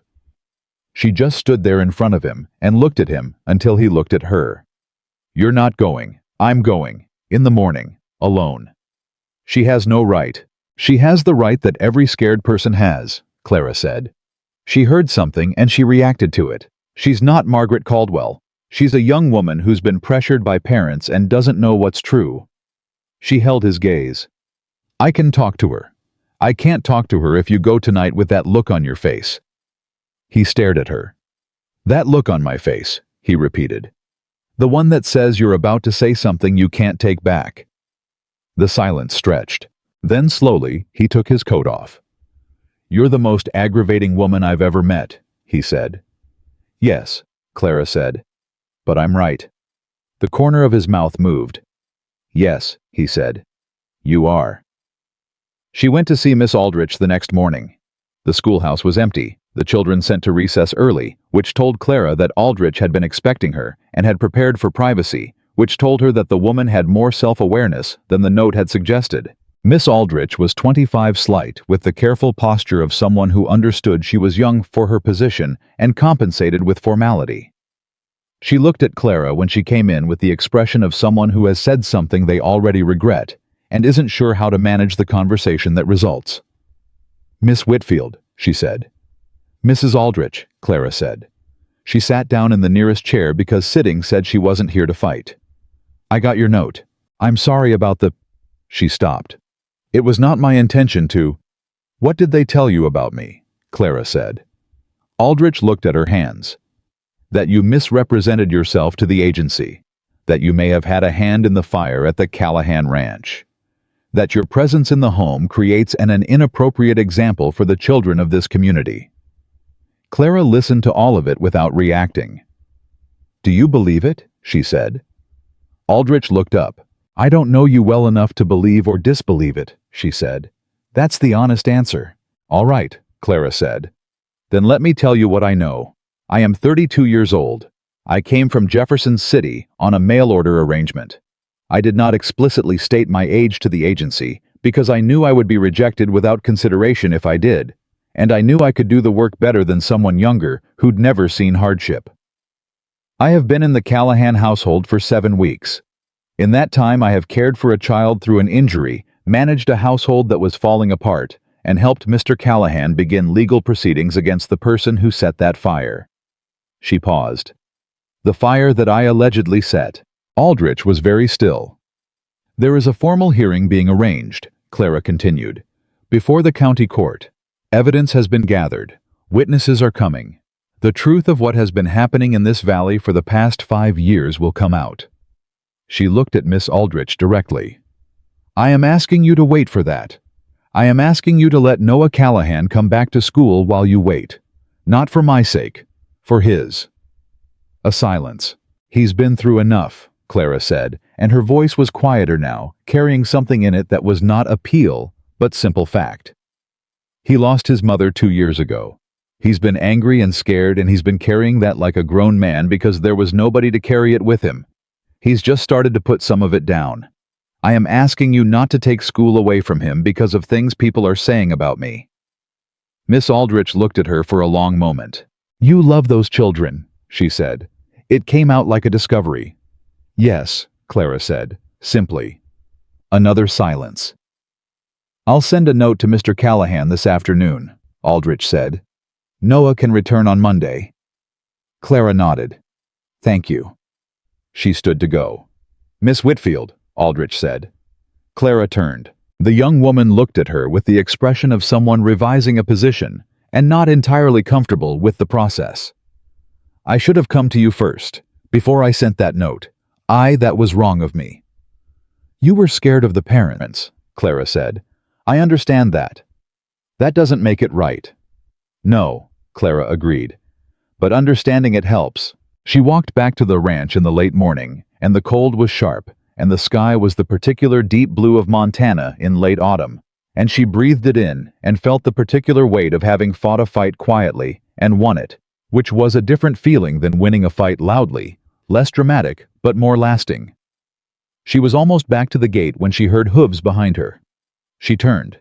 Royce Harden was on a gray horse 10 feet back, and he had stopped when she turned. He was a lean man, weathered into something that looked like rope. Everything unnecessary, stripped away, what remained hard and practical and without warmth. He looked at her with eyes that were completely flat. Clara did not move. They looked at each other in the middle of the road. Miss Whitfield, he said. Not a greeting, just identification. Mr. Harden, she said. You're making a mistake, he said. You and Callahan both. The hearing the witnesses. He shook his head just slightly, the way a man shakes his head at something he's already counted as decided. Mrs. Caldwell is a patient woman, and a long-memoried one. You might win the hearing. You won't win what comes after. Clara looked at him. Her heart was going fast. She was careful not to let it show. Is that a threat, Mr. Harden? She said. Her voice was level. It's an observation, he said. I'm a man who makes observations. Then observe this, Clara said. I have been told to leave threatened, slandered, had my name dragged through every conversation in this town, and had a fire set on property I call home. And I am still here. She held his gaze. Whatever Mrs. Caldwell has patience for, I have more. Whatever she can wait out, I can wait out longer. And when that hearing happens, everything she has done in this valley for 5 years will be on record, in a court of law, with witnesses. She paused. Tell her that, as an observation. Harden looked at her for a long, flat moment. Then he turned his horse and rode back the way he'd come without a word. Clara watched him go. Then she turned and walked the last quarter-mile to the ranch, and she was through the gate and had the door in her hand before she let herself shake just briefly. Just for a moment, the way you shake when the thing you were afraid of passes close and keeps going. Just her hands. Just once. Then she went inside. She didn't tell Ethan about Harden until that evening after the children were in bed. She told it plainly everything that was said, and watched him go still in the way he went still when something frightened him in a direction he couldn't put his body between. He came to you on the road, Ethan said. Alone. Yes. Clara, that man has the things he's done. I know what he's done, she said. And I told him what I needed to tell him. It needed to be said. You should have told me first. You should have... Ethan. She looked at him. I handled it. You're not... He stopped. He was on his feet now, the chair pushed back, and there was something in him that was past anger, past fear, into something more personal and more complicated than either. She looked at him. I'm not what... she said carefully. He looked at her.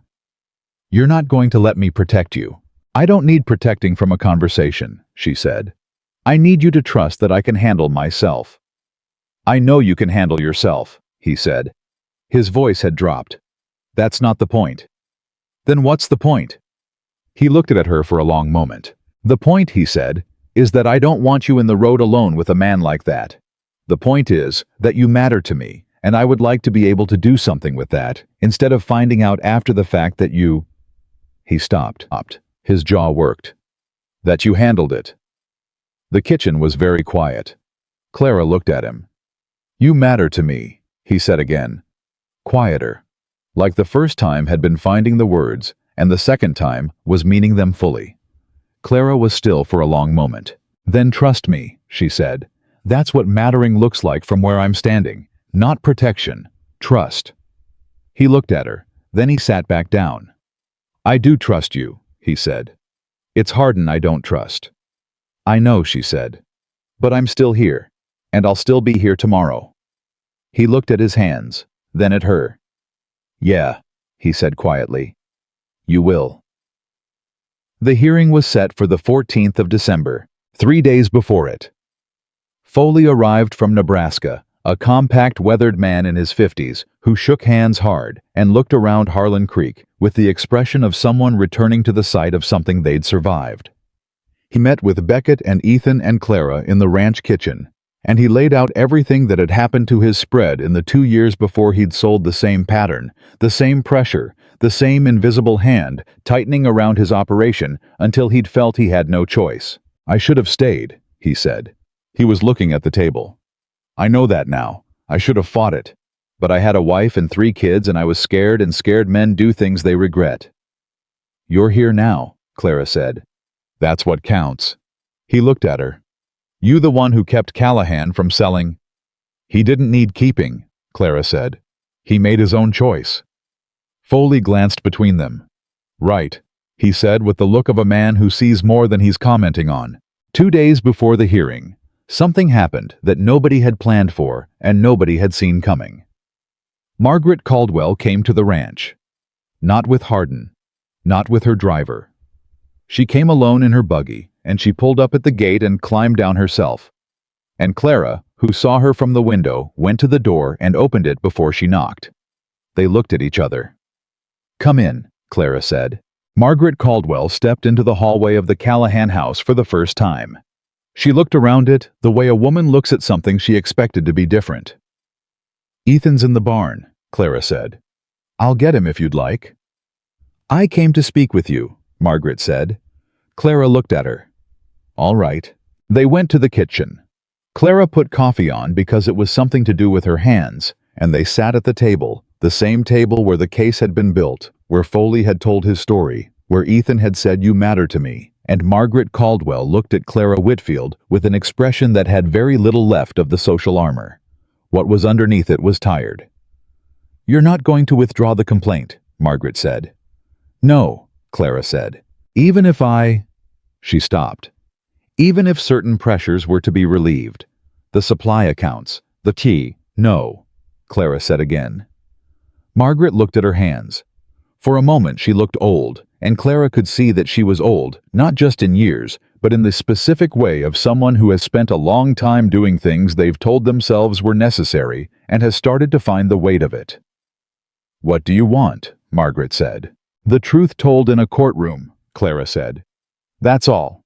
The ranchers who left deserve that. The valley deserves that. And frankly... She stopped, chose her words. You deserve to have it stop too. Whatever William Caldwell built, it's done now. It's over.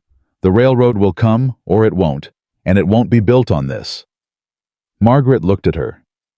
You're a strange woman, she said. So I've been told, Clara said. I came here expecting to negotiate. I know. You won't negotiate. Not on this. Margaret was quiet for a long moment. She looked around the kitchen at the warmth of it, the life in it, the blue ribbon on the peg by the door, and the recipe box on the shelf, and the two children's coats hung side by side on the hooks. Eleanor Callahan was a good woman, she said abruptly. Ethan's wife. She was kind. I was never kind to her the way I should have been. She looked at the table. I don't know why I'm telling you that. Clara said nothing. She would have liked you, Margaret said. I think she would have liked you very much. The kitchen held that for a moment. Then Margaret Caldwell stood up. She straightened her coat. She put her armor back on the way. You put on a coat you've worn so long, it's the shape of you. I'll see you at the hearing, she said. Yes, Clara said. You will. She walked her to the door, and Margaret Caldwell walked to her buggy and drove away down the track, and Clara watched her go, and she thought about what the woman had said about Eleanor Callahan, about kindness, about the things we fail to give and then carry. She was still standing in the doorway when Ethan came up from the barn. He saw the buggy disappearing down the track and stopped. Was that? Yes, Clara said. What did she want? To negotiate. Did you? No. He came up to the porch. He stood beside her and looked down the empty track. You all right? He said. Yes, she said. And she was. She was more than all right. She was clear in the way you become clear when you've looked at something honestly and made your choice and know it's the right one. She felt him looking at her. 2 days, he said. 2 days, she agreed. He put his hand over hers on the porch rail. Just his hand over hers. Just that. She didn't move hers away. They stood there together in the late afternoon, the light going gold over the ridge to the east, and behind them, the house breathed and lived and was warm, and inside it, 2 children were doing what children do when they finally believe the ground beneath them is solid. They were loud and careless, and thoroughly, completely, and entirely fine. And Clara Whitfield stood on the porch of the Callahan ranch with Ethan Callahan's hand over hers, and 2 days until the truth came out, and she thought, this is it. This is the thing I came all this way for. Not the hearing, not the victory. This, the warmth of a hand, the solid ground. The place where staying was not a punishment, but the whole point. She was home, and she was not leaving. Not now, not ever. The morning of the hearing, Clara braided her own hair. She stood at the small mirror in the hallway and did it the same way she'd done Lily's 3 sections, left over middle, right over left, keeping everything equal. It was the only ritual she had that felt like steadiness, and she needed steadiness this morning, more than she'd needed anything in a long time. She heard Lily on the stairs behind her. You're doing it right, Lily said. I learned from a good teacher, Clara said. Lily came and stood beside her, looking at their 2 reflections in the glass. Then she reached up and took the ribbon from her own hair, the blue ribbon, the one from her mother's drawer, and held it out to Clara. Clara looked at it. Lily. Wear it today, Lily said. Mama always said a woman should wear something that means something when she's doing something hard. Clara looked at the ribbon in the child's hand, at the seriousness on that small face, at the weight of what was being offered. She took the ribbon. She tied it at the end of her braid. Lily looked at her in the mirror and gave a single nod, satisfied. Now you're ready, she said. Clara put her hand briefly on the child's face. Yes, she said. Now I am. The county courthouse in Harlan Creek was the most substantial building in town. 2 stories of brick that the community had built 12 years ago, with the particular pride of people who want to signal that law matters here, that this is a place with standards. The hearing room on the ground floor held 20 people comfortably and 40 uncomfortably. And that morning it held closer to 60, because word had traveled. The way word always travels in a small valley, fast and thorough, and not entirely accurate, but close enough that everyone understood the shape of what was happening. Ethan walked in with Clara beside him and Beckett just behind, and the room did the thing rooms do when the people they've been talking about walk through the door. It went quiet, and then tried to pretend it hadn't. Clara walked to the front without looking left or right. She had learned that trick years ago. When you're the woman everyone has decided something about you, don't look for their expressions. You look at where you're going. You keep your chin level. You let them think what they're going to think, and you go do the thing you came to do. She sat down. Ethan sat beside her. His arm was an inch from hers, and he didn't move it away. Margaret Caldwell was already seated on the opposite side, composed and straight-backed in a dark dress that was impeccably fitted. She had a lawyer with her, a man from the county seat named Aldous Marsh, known for being expensive and effective, which told Clara that Margaret was taking this seriously in a way she hadn't initially planned to. Beckett leaned over and said quietly, "Marsh being here is good news." "How?" Clara murmured. "You only hire Marsh when you've got something to protect," he said. "She wouldn't pay for him if she wasn't worried." Clara filed that away. The magistrate called the room to order a man named Horace Webb, 60-ish, with reading spectacles, and the air of someone who has presided over enough human disputes to have stopped being surprised by any of them. Beckett opened for their side. He was methodical and clear. The land records, the pattern of transfers, the timeline of interference. He put the lamp oil tin on the table. He presented Foley's written statement, then called Foley himself. Foley sat in the witness chair and told his story without embellishment. The way a man tells a story he's been carrying long enough that it's settled into plain fact. What had been done to his fences, his livestock, his supply lines. The visit from Hardin. The offer that wasn't quite an offer. The pressure that mounted until he sold. He named Hardin. He named the amounts. He named the dates. The room was very quiet. Marsh cross-examined with precision, pressing on Foley's memory. His documentation, the gap of 2 years since he'd left. Foley held his ground without getting rattled, because a man who has come from Nebraska specifically to say a thing is a man who has decided to say it all the way. Then Beckett called Gruber. Gruber was visibly uncomfortable. A large man made small by the weight of what he was admitting. He told the room about Hardin's proposition, the finder's fee, what he'd been asked to do, and what he'd refused but hadn't reported. "Why didn't you tell Mr. Callahan at the time?" Beckett asked. Gruber looked at his hands. "I was scared," he said. "Of Hardin. Of Caldwell money. Of what happens to a man who speaks up against people with power in a small town." He paused. "I'm not proud of that." "But you're speaking now," Beckett said. "Yes." "Why now?" Gruber looked up. His eyes went to Clara briefly and honestly. "Because the right thing stopped feeling optional," he said. The room stirred. Marsh objected to the phrasing. Webb overruled him. Then Beckett said, "The court will hear from Miss Clara Whitfield." Clara stood. She walked to the witness chair and sat down, and she felt the room settle its attention on her like a physical thing. 60 pairs of eyes, and all the stories they'd been told, and all the questions they'd been carrying, landing on one woman in a plain dress with a blue ribbon in her braid. She looked at Beckett. She did not look at Margaret Caldwell. Beckett took her through it carefully. Her arrival. The arrangement. The sequence of events. The fence, the cattle, the supply cancellation. Hardin on the road. The fire. Noah's fight, the note from the schoolteacher. Margaret Caldwell's visit to the ranch. She answered everything directly. No hedging. No performance.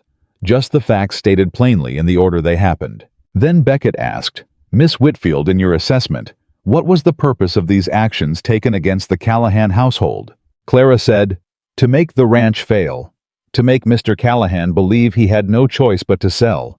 And to use my presence, the questions about my background, the stories about my intentions, as the mechanism to undermine his judgment in the eyes of this community, so that when the pressure became obvious, people would believe it was his own poor decision-making that caused his problems, not deliberate interference. And the target of that land acquisition. The water rights at the tributary junction," Clara said. "Controlling that junction ahead of the railroad survey returning in spring would give one party control of the only viable water access for 80 miles along the proposed route.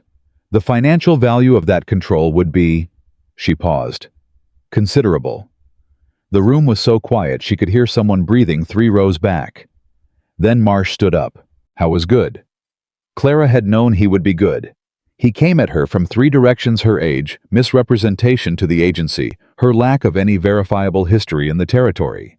The fact that all of her testimony was her word against that of an established and respected landowner. "Miss Whitfield," he said in the tone of a man being patient with someone's confusion. "You arrived in Harlan Creek approximately 8 weeks ago. Is that correct?" "Yes." "You had no prior connection to this community?" "No.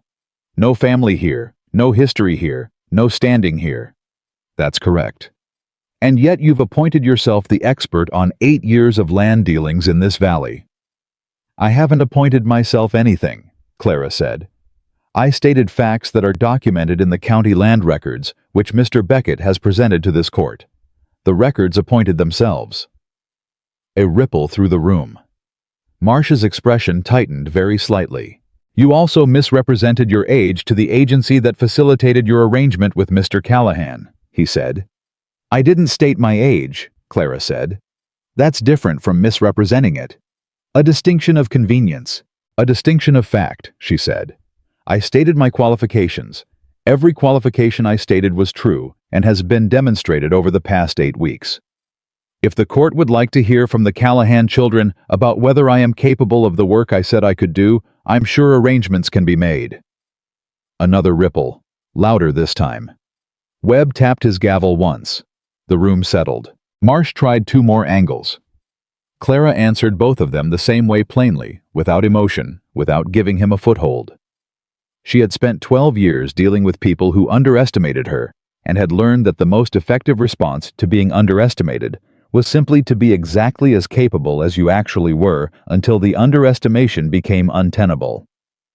When Marsh sat down, he looked like a man who had gone fishing and come back with less than he'd left with. Then something happened that nobody had planned. Webb looked toward the respondent's table and said, "Mrs. Caldwell, you may address the court if you wish." Margaret Caldwell's lawyer put his hand on her arm. She looked at it. She looked at him. Then she looked at the room. She stood up. Marsh said quietly and urgently, "Margaret." She ignored him. She stood with her hands folded in front of her, and she looked at Webb, and she said in a voice that was steady and utterly without theater, "I will not be contesting the complaint." The room erupted. Webb's gavel came down hard twice. Clara went very still.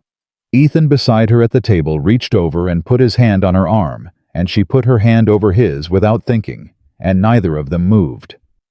When the room quieted, Webb said, "Mrs. Caldwell, you understand the implications." "I do," she said.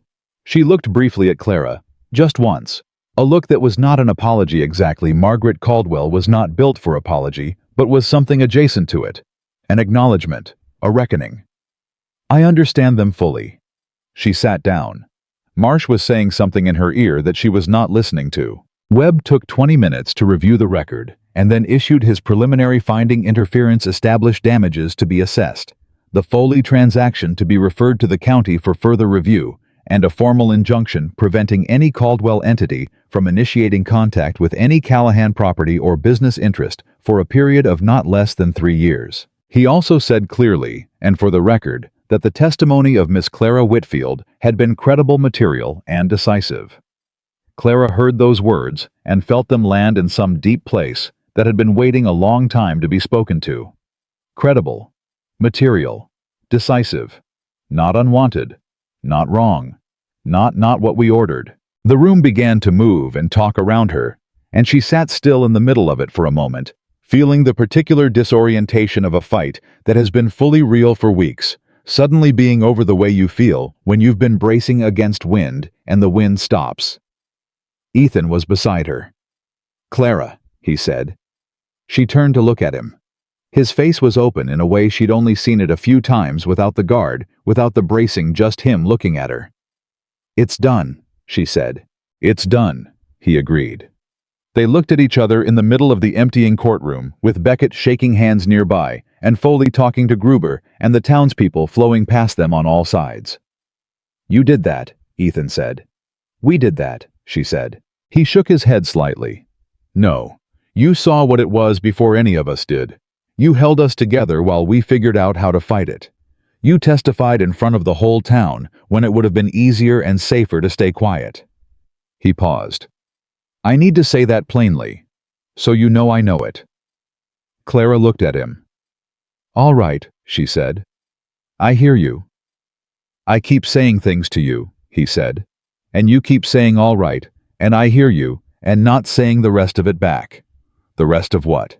He looked at her with the expression of a man who has just decided to be fully brave about something. "You know what?" he said. "She did know. She'd known for weeks. She'd been careful with it the way you're careful with something you've wanted for a long time and are afraid of breaking by wanting it too directly." "Ethan," she said. "Clara." "We're in the middle of the courthouse," she said. "I know where we are," he said. "I don't particularly care." She looked at him for a long moment. Then she said, "Ask me what you came to ask me." He looked at her hands, then at her face. "Stay," he said. "Not as the woman I sent for. Not as the arrangement. Not as the housekeeper or the woman who's good with my children, though God knows you are both things." He stopped. "Stay as the person you are. Stay because you want to. Stay because this is yours, the ranch, the children, the kitchen with the apple cake recipe on the shelf, because it's yours and you belong to it and it belongs to you." He paused. "Stay because I'm asking you to. Because I want you here. Because I should have said so weeks ago and I'm saying it now." The courthouse was almost empty now. Clara heard her own heartbeat. "I stayed," she said quietly, "because your children needed someone to stay." "I know," he said. "And then I stayed because this house needed someone who knew how to make it a home again." "I know that too." "And then," she said, "I stayed because I wanted to. Because this is the first place in my life where the word stay felt like a gift instead of a sentence." His jaw worked. "And now," he said. "Now," she said, "I stay because there is nowhere else I want to be." He took her hand. Not the careful, tentative gesture of a man testing permission. He took her hand the way a man takes something he's decided to hold on to, and he held it, and she let him. And the empty courthouse held the two of them in the particular silence that follows the moment when something that has been true for a long time is finally said out loud. "You were never the wrong woman," he said. "No," she said. "I wasn't." "I was the wrong man," he said. "On that platform. I was the wrong man that day." "You were a grieving man," she said. "That's different." He looked at her. "You make it very hard to stay remorseful," he said. "Good," she said. "Remorse doesn't plant fields or mend fences. Let's be useful instead." He laughed. It was the first time she'd heard him truly laugh. Not the near smile, not the quiet exhale, but a real laugh. Short and surprised and warm. The laugh of a man who has remembered that he is capable of it. It was, she thought, the best sound she had heard in years. They rode back to the ranch in the afternoon, and before the wagon was fully stopped, the front door opened, and Noah and Lily came off the porch at a speed that suggested they had been watching the road for the past 2 hours. Mrs. Holt had been sitting with them, and she stood in the doorway with her arms folded and a look on her face that was trying to be patient and not quite managing it. Noah reached them first. He looked at his father's face, then at Clara's, and read them both with the accuracy of a boy who had spent 2 years learning to read adult faces for information nobody was giving him directly. "We won," he said, not a question. "We won," Ethan said. Noah absorbed that. His throat moved. He looked at Clara.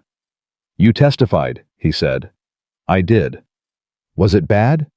"It was fine," she said. "Marsh tried hard.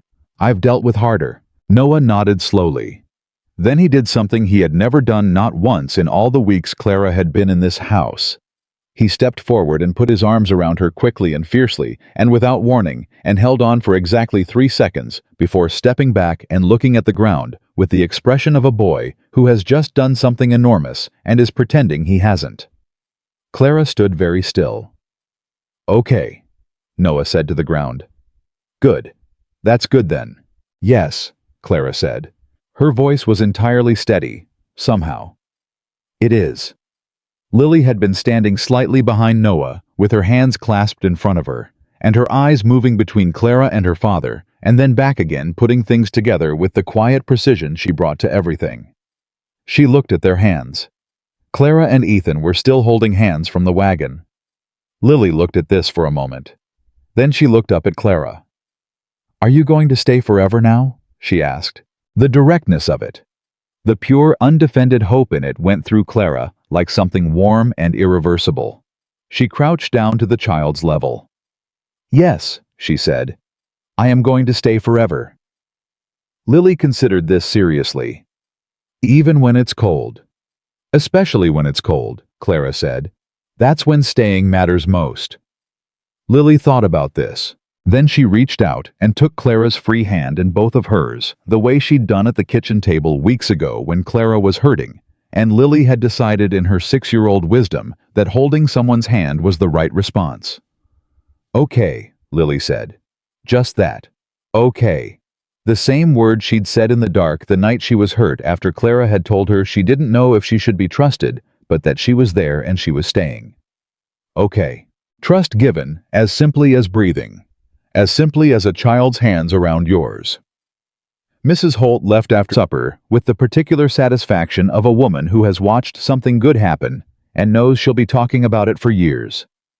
She squeezed Clara's arm at the door and said nothing, which was more than most people manage. The children went to bed late by the lenient standards of a night that had earned lenience, and Ethan sat on the edge of Noah's bed for a long time after the boy was asleep, just sitting there, and Clara passed the doorway and saw him and kept walking because that was his, and some things belong only to the people in them.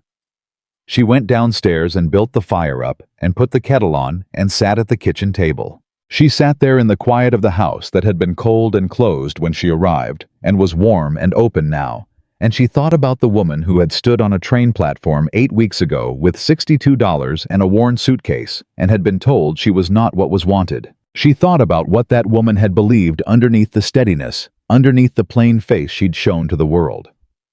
That woman had believed quietly, stubbornly, in the way of someone who has almost given up believing it, but can't quite let go, that somewhere there was a place that would say yes to her, that somewhere there was ground she could stop on, that somewhere the word stay would mean home instead of obligation. She thought about that woman, and she thought, you made it. You are here. You are exactly here.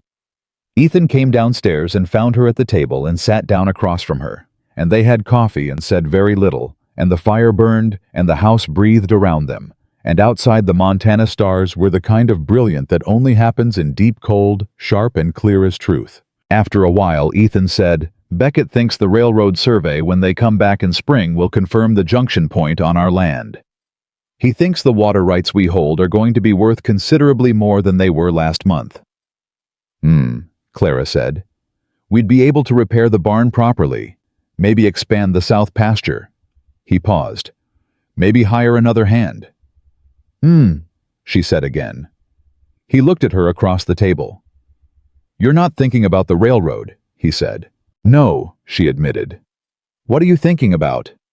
She looked at her coffee cup, then at him. "Apple cake," she said.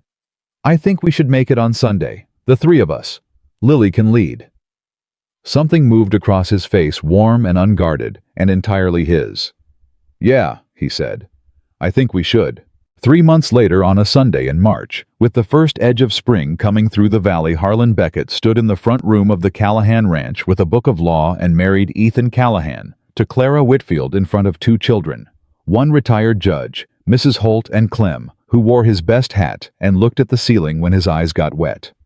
Lily wore the blue ribbon. Noah stood beside his father with his shoulders squared and his chin up and the expression of a boy who has decided finally and completely that the ground beneath him is solid, and the people in his life are real, and the word stay means exactly what it should mean.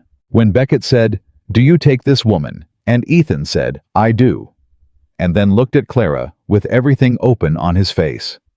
Clara felt the whole long road of it, Missouri and the train and the platform, and the cold words in front of witnesses, and the 8 weeks of proving and fighting and holding on, and choosing every single day to stay. She felt all of it. And then she let it go, because it had brought her here, and here was worth every hard mile of it, And the woman who had stepped off that train with $62 and a worn suitcase, and not a single person in the world waiting for her, was standing in a warm room with a man who had chosen her and two children who had claimed her, and a whole life that was entirely, finally, irreversibly hers. "I do," she said. And the woman who arrived as a stranger became the heart of a family that had forgotten how to beat. She was never the woman he ordered. She was the woman who stayed. And staying, choosing it, fighting for it, earning it day by day, with patient hands and steady eyes, and the stubborn, unbreakable belief that she belonged somewhere in this world, turned out to be the bravest and the truest and the most powerful thing she ever did. She was home.